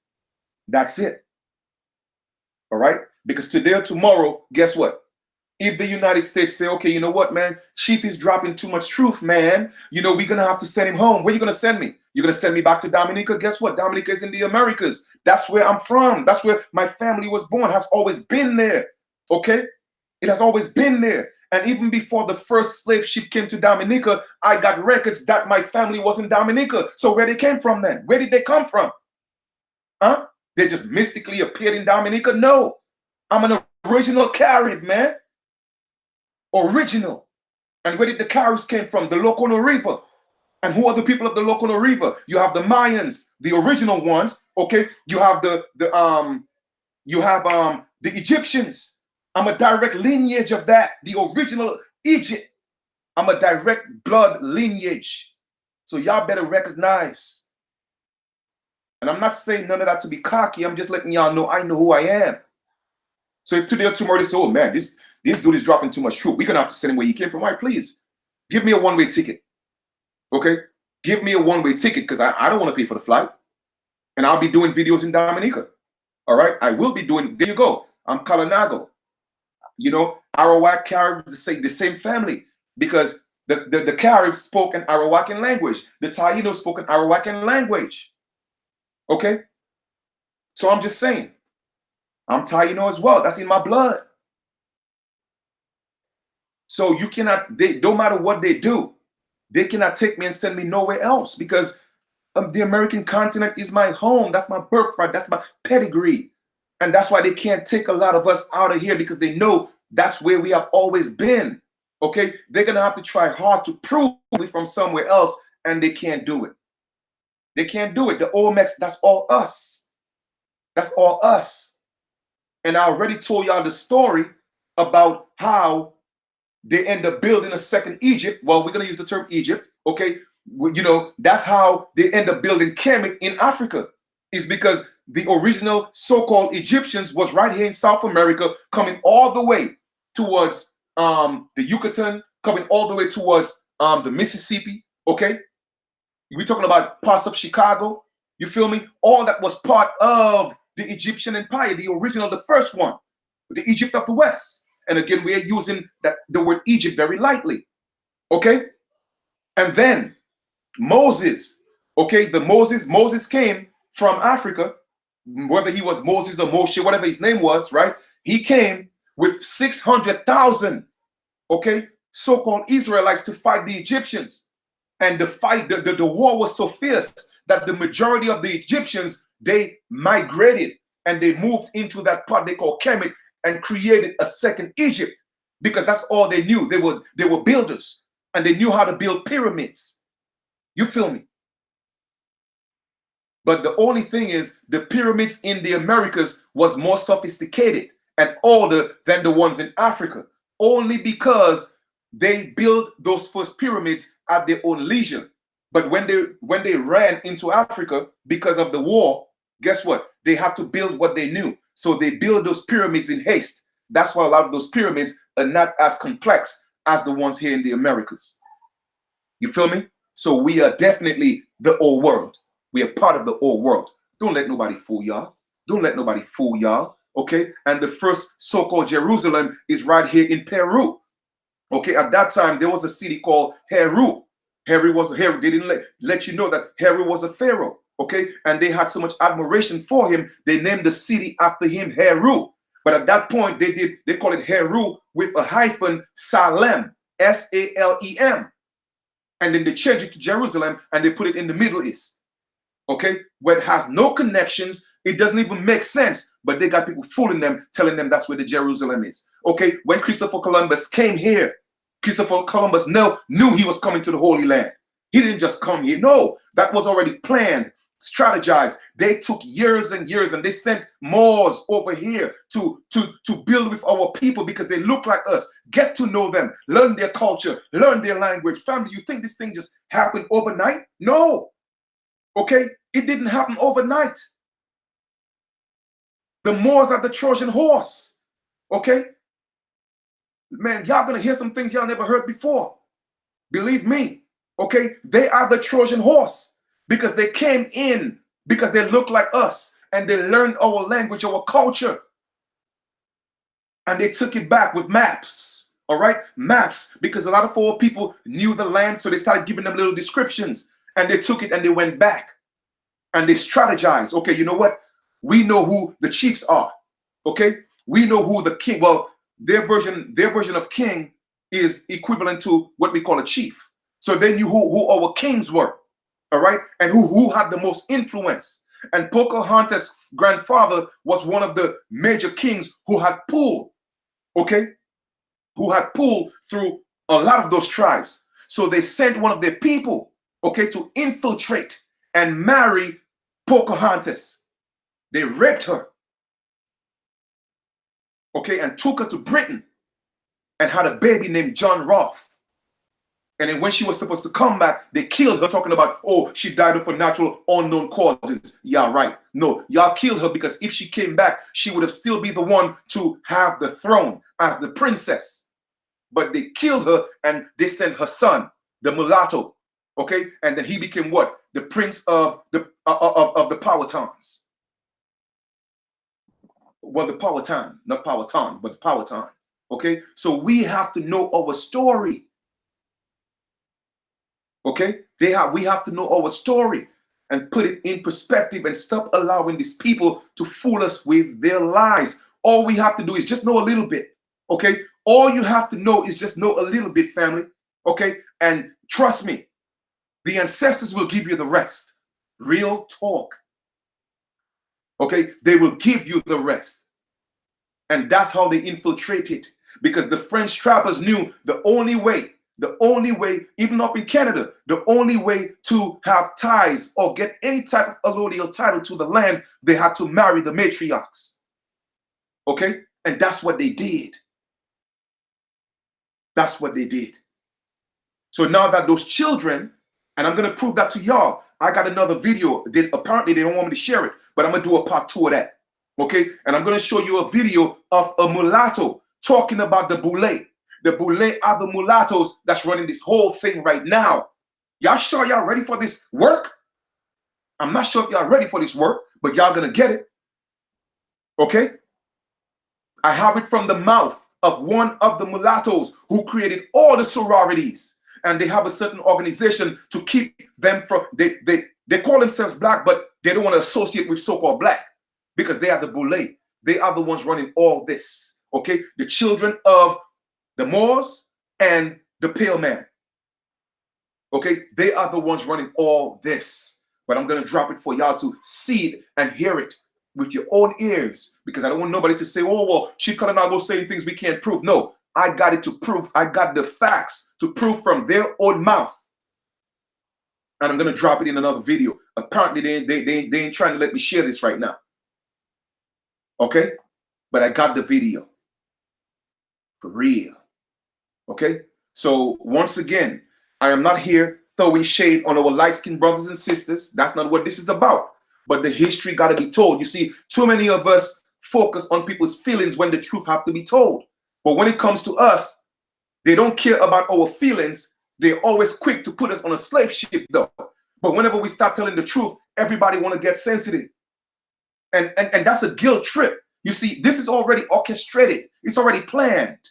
You feel me? It's already planned, well put in place to make sure that we disenfranchise the Aborigines of the Americas, no matter what it takes.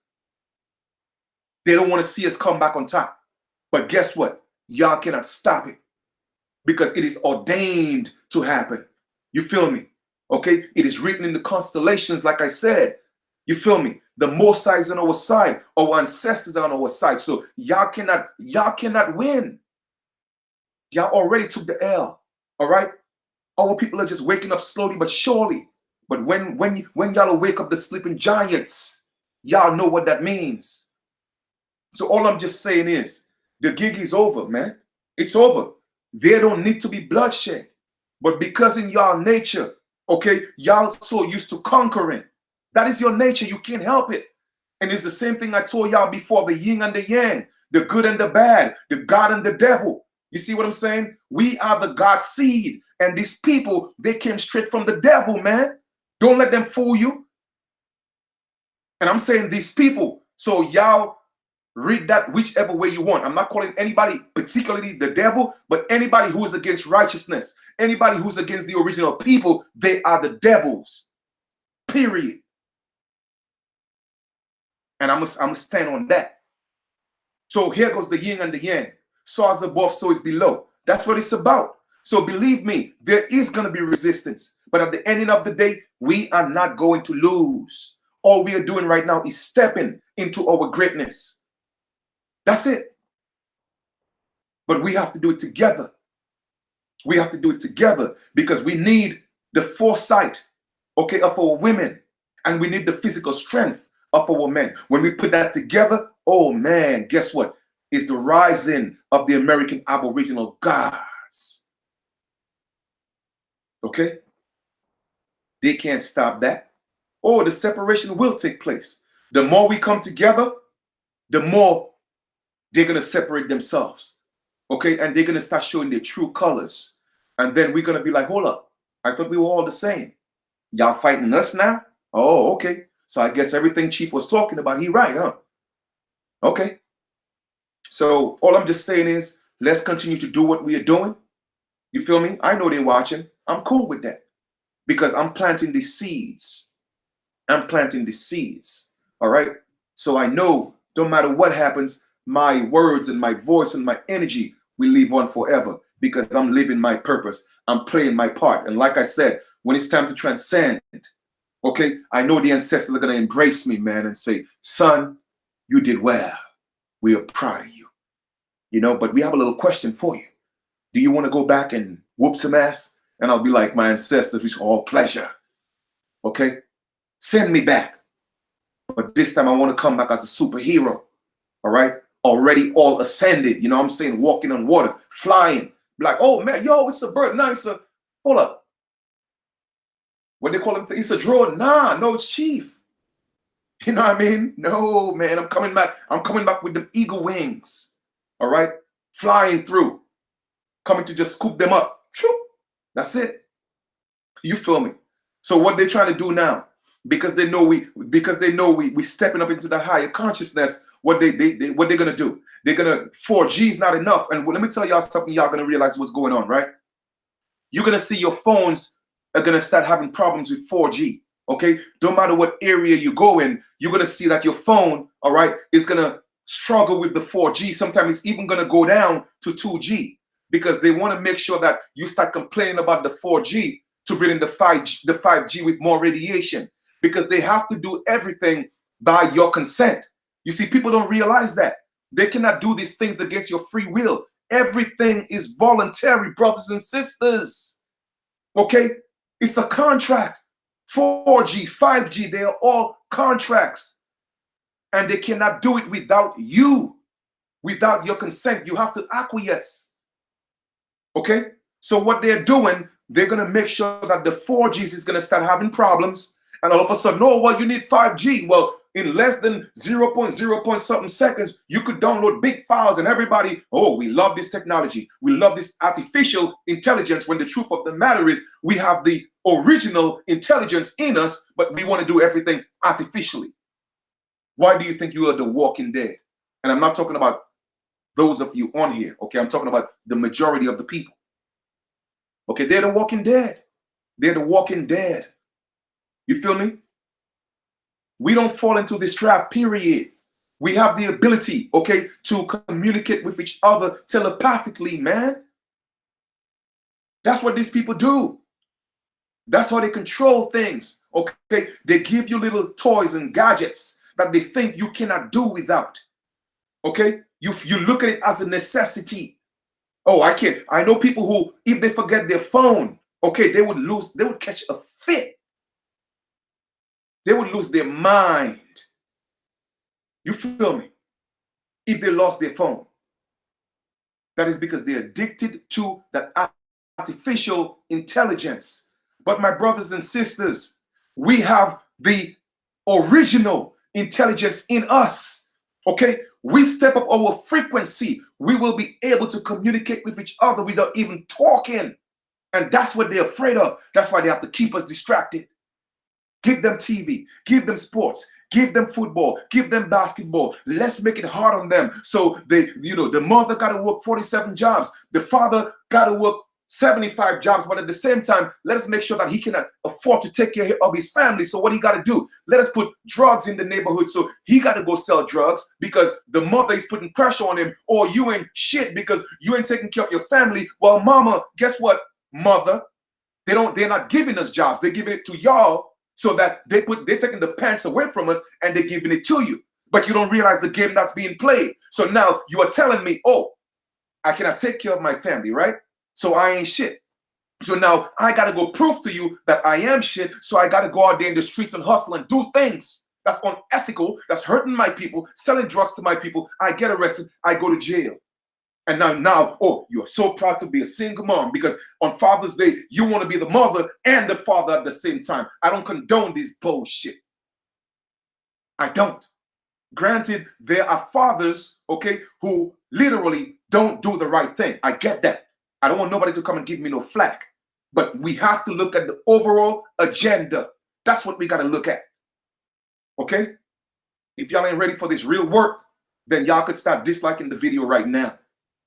Okay, but I am going to stand and speak on the truth because there are a lot of men. There is more of us that love our children, that love to take care of our children, okay, than what they're making you think. Our men are not deadbeat dads. No, you are not giving us the opportunities, okay? You are not giving us the opportunities to take care of our families. Our men are the most loyal men to our women, believe it or not, but it's not being promoted that way. Okay, that's right. We have to get out of these cities. That's the problem. All right. And oh man, brother Issa, you're right on point, brother, because that's something I wanted to bring up. Let's talk about gentrification for a second, because like I said, I'm on a roll right now. Just don't turn me into a sandwich. All right. But I'm going to stay on this roll. All right. Check this out. Gentrification is something that we may look at it as a bad thing. Okay. I know definitely Aboriginal fathers talking about, we're deadbeat. Let me tell you something, man. That's a myth. All right. That's something to turn our women against us. All right. So she could look at the pale man as a savior. I already know what it is. That's coming from the feminist movement, but we're not going to get into that right now. Okay. Check this out. Let's talk about gentrification. Okay. We are looking at gentrification in the cities as a bad thing. Brothers and sisters, there's always a reason for everything. You see, our ancestors are working in silence, but because a lot of y'all are distracted, you don't have a time for a peace of mind, okay? You don't have time to relax and let your mind get into a higher sense of frequency or vibration. You don't get it. Let me give y'all a little jewel about gentrification, right? We are children of the wilderness. What does that mean?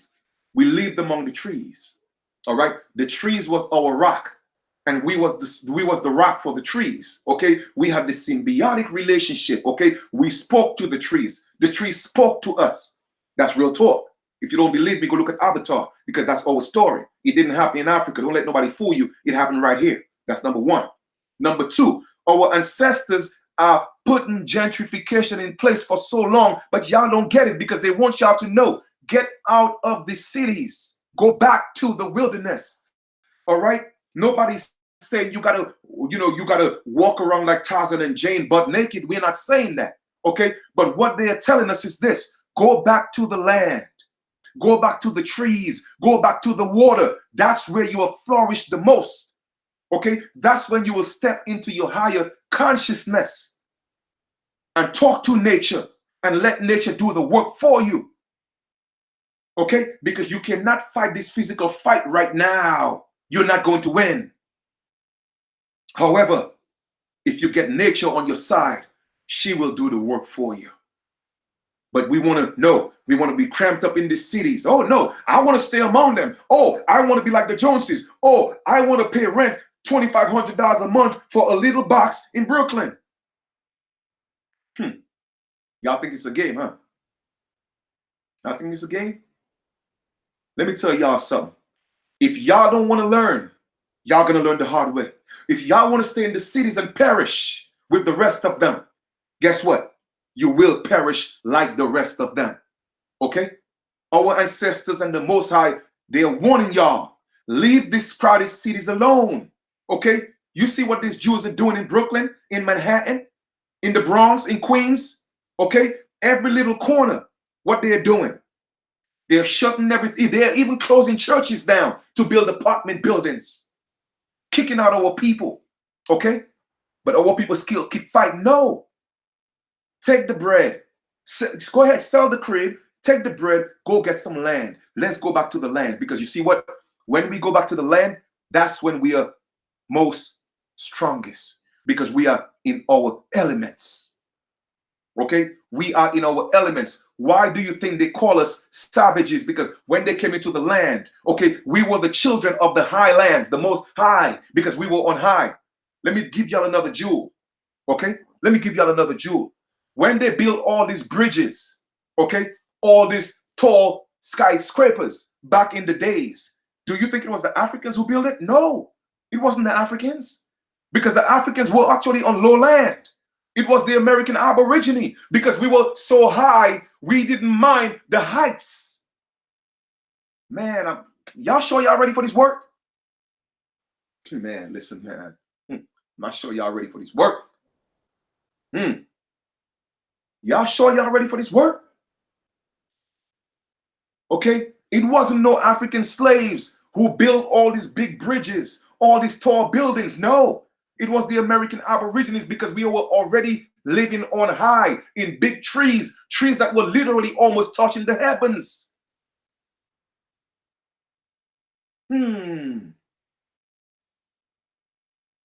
Y'all better recognize. So we are natural warriors, okay? We are natural spiritual warriors, all right?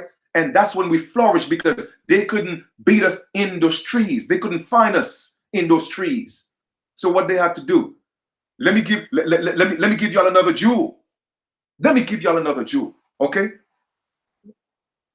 Our ancestors didn't like hogs. Our ancestors didn't like pigs, okay? That is something that they pushed into the South. Pigs are not indigenous to the Americas. You want to know why they brought them pigs? Because they brought over, I think, about 2 million pigs, if not more, to hoof down the trees, to cut down the trees, because they couldn't beat us. So they went and got those wild boars, those pigs, to damage our land so that the roots of the land, right, could loosen up. And then those trees fell. That was one of the ways. That was one of the tools that they used to beat us. It was pigs they brought here from Europe. They brought here from Africa. Okay? And they let them loose into the wilderness. And those pigs started digging into the dirt, loosening up the roots of those trees. And those trees started falling down. And when those trees fell, that's when we started to fall, because they started beating us. Okay. Mm. Mm-mm-mm. All right. So know your story. Don't let them fool you with his story. Know your story. Y'all don't believe me? Go look up how many pigs was brought into the Americas during colonial times. Hmm.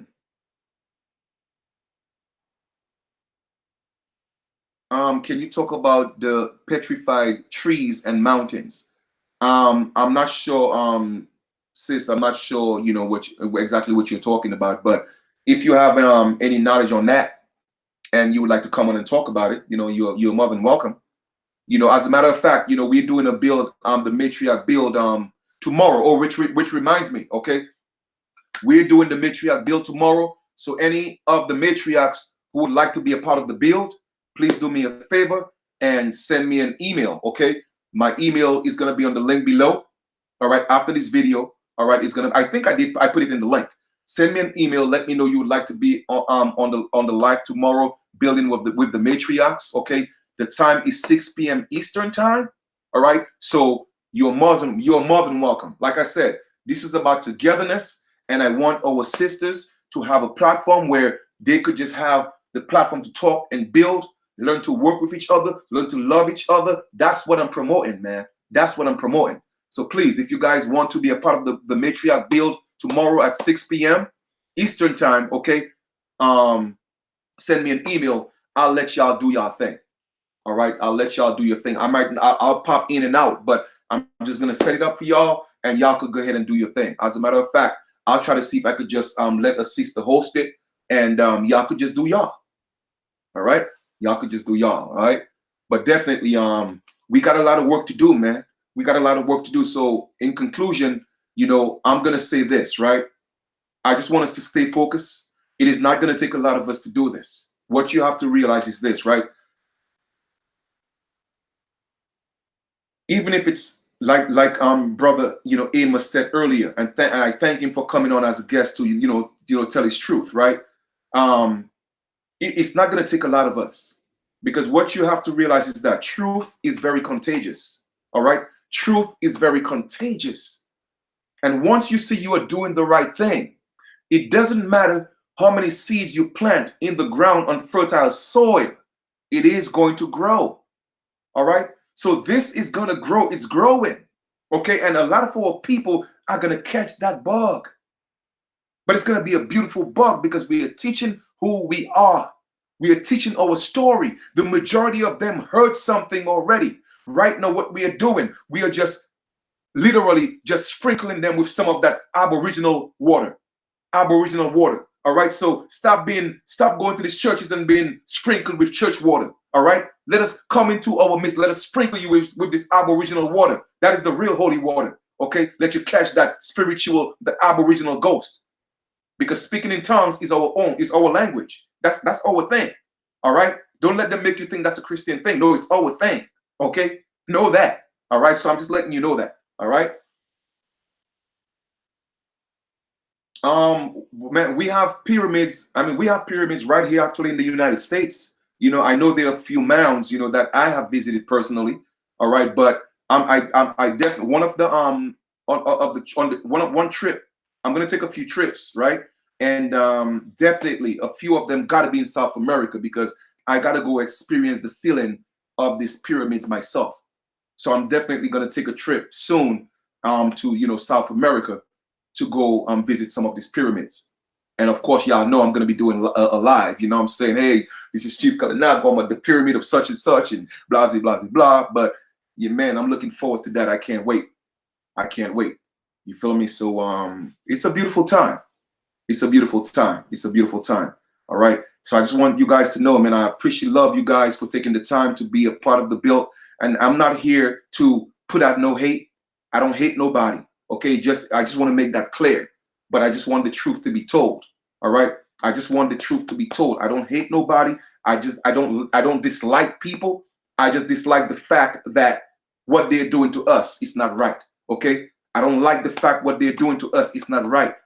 And somebody got to start telling the truth. And I know there are a lot of people telling the truth, but some of these Moors need to stand up and tell the truth. Stop perpetuating the lie. Okay? Stop perpetuating the lie. Because you know that you're running into a brick wall. It's not going to happen. Okay? Y'all cannot usurp our identity anymore. And we're not going to allow you guys to take our land. So it's not going to happen. So just come out and speak the truth. And you know what they say? If you can't beat them, then join them. Why y'all decide to join the other side? Come on, man. Well, there are many ways we could grow our own foods. You know what I'm saying? Like I said, get our own land. Get our own land. That's what it is. And grow our own foods, and we could cover it with greenhouses and protect it. All right? We have the answers. What's missing is us coming together thinking that we can work together. You feel me? Oh, yeah, a lot of them are confused aboriginals. You know what I mean? And it's cool, it's all good, because I actually know a few of them that actually, acknowledge that they were, hey, they were wrong. You feel me? And they do consider themselves to be American Aborigines right now. So eventually it's going to happen. It's going to happen. But just like the whole African American and Black, all that stuff is going to be history at some point. All right? We know who we are. And like I tell people before, all right, even if I say I'm an American Indian, I still know it's a misnomer. Okay? But I'm saying that politically, okay? Politically, I consider myself to be an American Indian because my ancestors were coined that, and a lot of treaties were signed with my ancestors as American Indians. Okay? I know I'm an Aboriginal. Some people may say, oh, well, that's a trick word, whatever it is. Granted, it may be that. But I know the Lalakea tribe in Australia, they got back their land after fighting for 37 years as being the Australian Aborigines. And that never changed. So within international law, they know what an Aboriginal is. Okay? Because they got back their land. We've been fighting for what, almost 500 years, and we haven't gotten a dime. So apparently the Australian Aborigines, they have done something right. Okay? They have done something right. So I'm just saying, regardless of what they want to call us, the point is we have always been here. Okay? From time immemorial. And that's in all their documents. Okay? That's in all their documents. And they're all validating that. Okay? And all the original people were called all these different things. And at one time have what we have been called, even the term nigger was applied to Indians. Tell me, when was this so-called natives called, this so-called native ever been called niggers? Tell me when they were ever called Negroes. Tell me when they were ever called so-called Black. Tell me when they were ever called colored. That's all us. And even in the conversation, you heard the paleface from the Cherokee conversation. He said his grandmother was what? Was dark skinned. And if she perma here, she could pass for one of the Black women in Alabama. You just told on yourself, you idiot. You just told on yourself. The brother said, is there a way to create an account for donating to building land to assist them? I'm not an organizer. Well, check this out, brother. Brother Issa, that's a great idea. But let me tell you, listen, I'm a straight out brother. Okay, and like I tell people, I choose to walk in the light and in truth. And I'm going to tell you the reason why I wouldn't want to set up another account like that is because I've had an experience with the whole GoFundMe thing, all right? Where I went into it, okay, with giving my heart, giving my all. I ended up losing about $6,000 of my personal money. But because there were a few brothers, and I don't mean to bring up the past, so I'm not going to call any names, and please do not post the situation or anybody names in the chat, please, out of respect, because it's done with. But I'm telling you the reason why I don't want to do that. The reason why I don't want to do it is because that was supposed to be the plan. Okay, I made all the moves, but because brothers was jealous and envious, okay, they went and spread rumors and lies, and that caused a whole confusion. And people thought I was scheming people and all that until I had to show the truth. And when people realized that they saw the true colors and what happened, you know what I'm saying? People just say, okay, you know what? Damn, Chief was telling the truth. So with that being said, I just want to leave that alone for now. But what we could do is our brother Marlon, right? He's gonna come on and present an opportunity to the people. and we all could be able to get some funds this time. If we're going to do that, I want to make sure that we have a trust set up. Okay. I want to make sure that we have a board of organizers. All right. And we could do it the right way. All right. Because I trusted people, and they try to make the people think that I was the one trying to, defraud our people. But I had to show the proof. And I showed it. And when people realized, I lost a lot of subscribers. People was calling me all sorts of names when they really realized who was causing the problem. A few people even call and apologize. And I say, you know what? It's okay. I accept your apology because I know my heart. All right. And I'm just gonna continue to do what's right for my people and to my people. So that's the reason why I will not set up something else like a GoFundMe, because those things bring up bad memories. You know what I'm saying? So I want to do it a different way. All right. Where we are able to me, everything is about transparency. I want to be transparent with our people. So if we're going to do it, we could come together, we could create a trust. Okay. We could have an account and we could have a treasurer, and then we'll have everybody who's able to monitor everything to do what we have to do. I would rather do it that way. Or, okay, I could find ways, all right, for me to make my own fiat currency and buy the land and donate it to our people as a gift. But like I said, I just want to be at a point where our people have been hurt too much. Okay, our people have been abused too much, disappointed, robbed, defrauded, and I just don't want to be another brother. You know what I'm saying? Using our people. You feel me? So I got to do things with transparency. I got to walk in truth. I got to walk in light. You feel what I'm saying? So that's the reason why I wouldn't do that. But yes, we do need to come together and set up something, but it's going to happen when the time is right. So I appreciate the suggestion, Brother Issa. I appreciate that. All right. I appreciate that. So, definitely, when the time is right, Sister Leah, we're gonna make it happen. We definitely gonna make it happen. But like I said, this time I want there to be more transparency, all right, where we literally set up, where we set up a council, all right, and now everybody will be responsible. It wouldn't just be chief or one individual, okay, and anything happened, then one person is to blame, okay. We all got to come together, and then the decisions will be made as to what these funds are going to be allocated for. All right. So if anything happened, then we all are going to be responsible, and it's not just chief. All right. I don't want that type of responsibility. You feel me? I want my reputation to be as squeaky clean as I could make it. No matter what, people are going to talk anyway. All right. But I know for me, I just want to be able to walk in the light and let people say what they got to say. But I know my heart. You feel me? So I'm going to just leave it as that. So, but there's no bad feelings. What happened in the past, I forgave, I let it go. Like I said before, a lot of us may have the same destination, but we just are traveling in different cars. And all these different brothers that's doing what they're doing, all right, I wish them all the best. I know some of them have the best interests of the people at heart, and that's cool. You feel me? But for me, I just want to be able to travel and play my part and be in good grace with my ancestors and be in good grace with the Most High. And that's what it is for me. All right. Yeah. So those of you who feel like you wanna link up, if there's anybody you feel the energy on the chat, man, listen, exchange emails. You know what I'm saying? Build.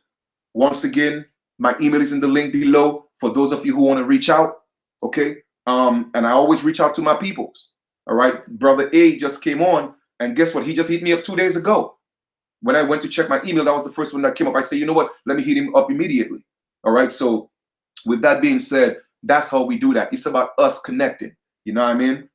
Oh, no, Brother Issa, nah, it's okay. It's not bad memories. It was just a lesson learned. You know what I mean? And I'm glad you brought it up, because I'm able to talk about it, all right, and not feel any type of animosity or hatred. That's when you know you're maturing in your wisdom. You feel me? Because there's no hard feelings. Today or tomorrow, if I have to work with any of these brothers, I'll work with them. Or any of these sisters, I'll work with them.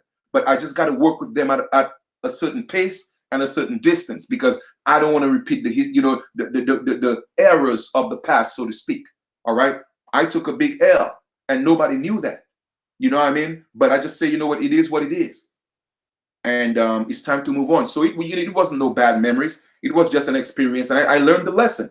I learned the lesson that I needed to learn, and the ancestor spoke to me and told me what the lesson was. So it was a beautiful thing. All right. So, but definitely tomorrow, all right, we're gonna do the matriarch build at 6 p.m. Eastern time. Any one of you guys that want to be a part of the build, send me an email. Okay. I'm certainly sure topics will come up, but for the most part, we're gonna talk about the responsibility of our matriarchs. You see what I'm saying? And as matriarchs, right? I'm suggesting to y'all that, you start reaching out to our younger sisters. You know what I'm saying? Because the image of our women that this media is pushing, having over sexualizing our women. You feel me? Our little children are falling victim to that. I'm seeing our little girls walking in the streets barely naked. And it does something to me. It bothers me. You know what I'm saying? I don't know, and I don't see why and how a grown man could walk in the street and see a 13, 14-year-old walking around barely naked, and that's a turn on. You feel me? That it cringes my spirit. And that's a problem. That's a problem. So that's one of the roles that I would like our matriarchs, you feel me, to step up. Okay, step up and start reaching out to our younger sisters. Let them know that they don't have to over sexualize themselves to be important. Okay, they don't have to walk around butt naked to get the attention of men, because that's what they're seeing on TV and in the media. So matriarchs, you got some work to do. Even the brothers. Okay, we got to start sending letters to BET, because BET is a reflection of our communities. Okay, how come we as the Aborigines, we don't have a show on BET?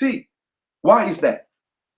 They're trying to hide your email, Sister Aaliyah. Let me just put it in. I'm gonna let hit show so it can show. There you go.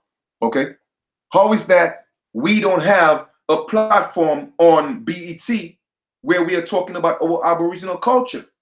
You feel me? So with that being said, we gotta start sending letters to BET. Start sending letters to MTV. You feel me? We are not going to condone this type of behaviors, this type of examples for our children.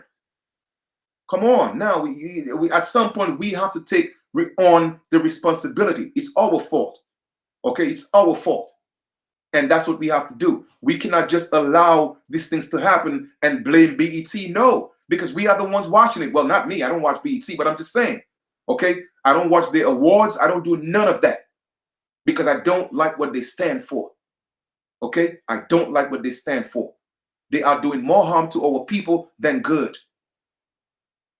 Okay, and that's just my opinion. All right, that's my opinion. Okay, so I'm not gonna put it out there as a fact, which I could, but I'm trying to avoid legal situations, so it's my opinion. All right, it's just my opinion, and I could definitely, validate what I'm saying by what the imagery that they're portraying on BET. Okay, and yes, our children could go on YouTube and see all these things, but now that's where we come in as parents. Okay, that's where we come in as parents to start laying down the laws in our home. Okay, so that's what it is. All right, so once again, man, with that being said, and here's another thing, brothers and sisters, I know we all need to come together as a people. All right, but don't be so quick and so hasty to join groups and organizations. Make sure you do your research, even anything that me, myself, I'm bringing to you. Make sure you do your extensive research. Make sure that you know the people you are dealing with, okay? Make sure you know their temperament. Make sure you know their motive, okay? Because like I said, we are living in a critical time, but we're also living in a beautiful time, all right? So don't be so quick to just jump and join organizations, all right? Learn to grow and build, all right? Learn to grow and build, all right? Get the research, do the research. And remember, on drip, okay, as a what? As a community or as an individual. Now, it doesn't mean that you have to be alone. You could still be indigenous and still support the whole, all right? But there are a lot of groups out there with the wrong intention. And I'm just being honest. Okay. So all I'm just saying is, man, do your own research, do your own due diligence. All right. Just do that. Okay. So and yes, eventually we all gonna come together and we're gonna create one. We are going to do that. All right. Transparency is the key. All right. So I appreciate you guys, building in the chat. Before I get out of here, I wanna plug in again, my brother Max V. Productions. Check out his YouTube. He does music, so we got to support each other. At this time, like I said before, I cannot. I mean, I do film production, but I cannot really get into that too much because I just got so much doing. So I cannot commit to certain projects. However, I will give a plug-in to the brother so you guys can support him. All right, the brother is doing great work. All right, Max V. Production. That's MACKS V. Productions. Check him out. Also, Lovely. Okay, and Lovely is with LUV. All right. So check her out on YouTube as well. She does music. Support the sister. All right. Also, we have a few other people that I want to give some shout out. Thank you to all the moderators. That's on the chat right now. You guys, definitely keep things in order, and I really really appreciate that. So thank you. All right, to all the moderators and the people who are continuing, the continued support, for the platform. This is our platform, and we're gonna continue to just bring the facts, bring the truth. And I want to give a shout out to God Wellness. I'm tongue tied right now, but our sister, she was on our platform, Sister Megan. God Wellness. Definitely want to give her a shout out and to check out as well. GodWellness.com is a website. All right, let me just make sure I have that information correctly, because I don't want to give you guys the incorrect information. So let me see. Give me a second, because I'm getting a little hungry, so I gotta go eat something. But I want to just do a few plugins and give a few shout outs. All right. YesGodWellness.com. That's what it is. YesGodWellness.com. Okay.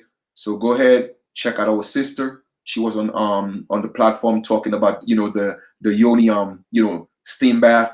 I really enjoy that. Hey, I'm not a perfect. I just think it's important to steam the yoni. I mean, that's all.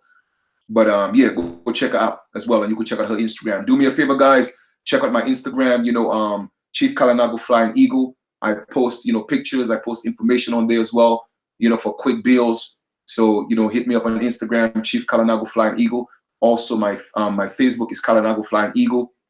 I post a lot of videos and information on there as well.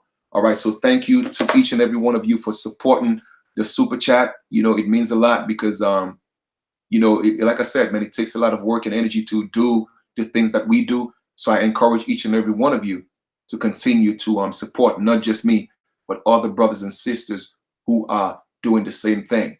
All right. And apart from doing the matriarch Sunday builds, is to kind of like get sisters into the idea of coming on camera, or having their voice be heard, so now they could start their own channels. Because I don't think there's enough, in my opinion, I don't think there's enough sisters, okay, putting that energy out there. Maybe they're just not in my circle, but I haven't seen it. Okay, it's a lot of brothers, and there's nothing wrong with that, but I just need that balance. So I'm opening up the platforms for sisters, and hopefully they could start their own platform, and I will give them a plug-in and give them a shout out so people could go support them. And that's how we got to start changing things around. All right. So it's a beautiful thing, man. Thank you, thank you, thank you. And I hope you guys again have a great continuation. Enjoy the rest of your evening. It is time for me to go put something in my stomach, because I haven't really had anything just yet. But the build, I enjoyed it. It was a great build. So you guys tune in tomorrow. Don't forget to send me the emails for all the matriarchs who want to be on the live tomorrow at 6 p.m. Eastern time. Okay. What happened? Is my stuff frozen? Okay, no, it's not. Okay. All right, cool. All right, looking forward to building with you, Chief Warrior. Appreciate that. All right. Guys, I'm gonna be honest with y'all. for some reason I ordered some books, and I'm talking about over almost 4 weeks ago, and for some reason it's still in transit. I really don't understand how and why. Okay. I checked the UPS, the UPS confirmation email, and this thing's been in transit for over 3 weeks. I don't know what's going on. I called the company twice, all right, actually 3 times, and left messages. I'm not hearing anything. So again, I apologize to you guys who have actually ordered books and it's taking so long.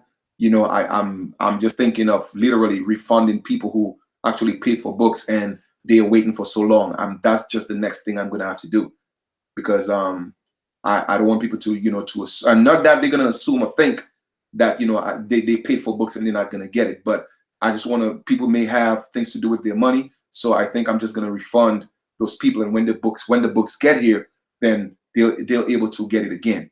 All right, so I thank you guys, and I appreciate you guys for for your continued support.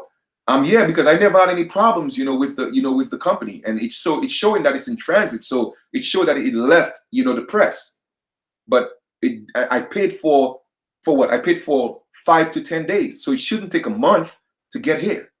I don't get that, but anyway, I'm hoping that it's gonna get here soon, because I'm gonna get a little bunkers. All right, so there are a few people who actually, like I said, they didn't pay for the books, but they donated for the books, and they gave a gift for the book. So they have to get their books. All right, so all right, cool. All right, so guys, for all those who want to build with me, my email is in the link below. Also, you could hit up brother, T God. His email is in the link below. So his email is in the chat. Hit him up. All right, to connect. Anybody who want to build, and let's do this. All right, we got work to do. Let us continue to push, push, push. Let us not ease up. Okay, right now our foot is on the pedal. Let's just keep going, man. 90 miles an hour. All right. And when one individual is tired, let somebody else jump into the seat and keep going. The only thing we want to do is stop and get gas. All right. So let us not stop. Let us keep this momentum going and continue to plant those seeds. All right. So from me to you, thank you. I appreciate, love each and every one of you. Once again, thank you to all the moderators for holding down the platform. And we will see each other, with the creators willing. We'll see each other mañana at 6 p.m. Eastern time for the build with the matriarchs. All right. Fine. But not last but not least, but I would like to thank, brother Amos for coming on to share his story, his family story, and some jewels on the platform. Guys, I have a great, great, great build that's going to be coming soon. I mean, apart from, our brother Marlon, okay, that's going to share with us, the business opportunity with us. I have another superb guest that's going to be coming soon. It's literally, I'm not going to say blow your mind, because I don't want to blow your mind. So I'm not going to put that out there in the ethers, but it's going to enlighten your mind some more. Okay. So that's going to be a surprise. That's going to be coming soon. So I'm going to just leave it as that. All right. I truly love you guys, man. I love us. Okay. I love us. Even that movie is about us. Go look at that movie about us with Lupita, whatever the name is, and you will see that they have in some scenes they talk about the Americans. All right.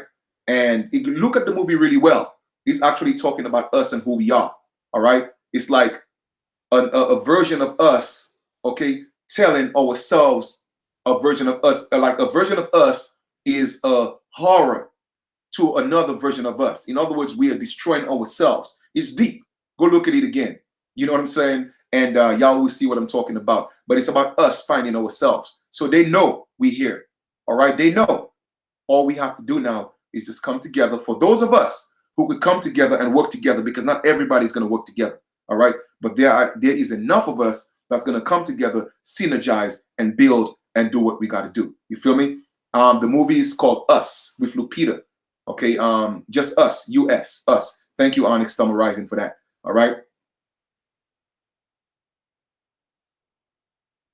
All right, brother Mox, let's build with you another time if you don't mind, brother, because I'm hungry, I'm starving. Okay, so I'm gonna let you know right now that when we do the matriarch build tomorrow, the next build that I do, Brother Mox, I will have you on as a guest, so you could definitely share, some information with the family. I hope that that's okay with you. We've been on here for a minute, and my stomach is really, really, literally empty. Okay, so I got to eat something, and the family is about to have dinner. So, but I'm gonna have you. I'm gonna have you on, brother. Because as you could see, like what I could do for now, like I said, brother Max Reproduction is in the chat. Check out his platform. Please support him. And we're gonna the next build that I have, not the matriarch build, but the next other build that I have, that I'm gonna ask our brother to come in as a guest. And anybody else who feel they want to come in as a guest, another brother, because your sisters are going to be doing them, but any other brothers that want to come in as a guest, please also send me an email. So maybe when Brother Marks come on, I could also have you as a guest and we could build. All right. This is what this is all about. That's what I'm about. This is our platform. Okay. It's our platform. All right. It's not Chief Kalinago's platform. It's not an American Aboriginal platform. No, the platform is called American Aboriginal Sun, but it's our platform. Okay. That's a place where we could come and build and talk and synergize. At least those are my intentions. Okay. So enjoy the rest of your continuation. Don't forget to hit me up on Instagram, Chief Kalinago Flying Eagle. Subscribe. I'm just like my brother Crumb says, subscribe, don't follow, just subscribe. I also post some pertinent information and pictures on there as well. And thank you to Chief Warrior and all the others, Onyx, Golden Crown Sparrow, so many of y'all. Thank you, Sister Leah, for just coming on, man, and just showing love. It means a lot. All right. I never take that for granted. Okay. So we'll talk soon. May the Great Spirit continue to walk with y'all and protect y'all. Wholesomeness, love, and light. I'm out.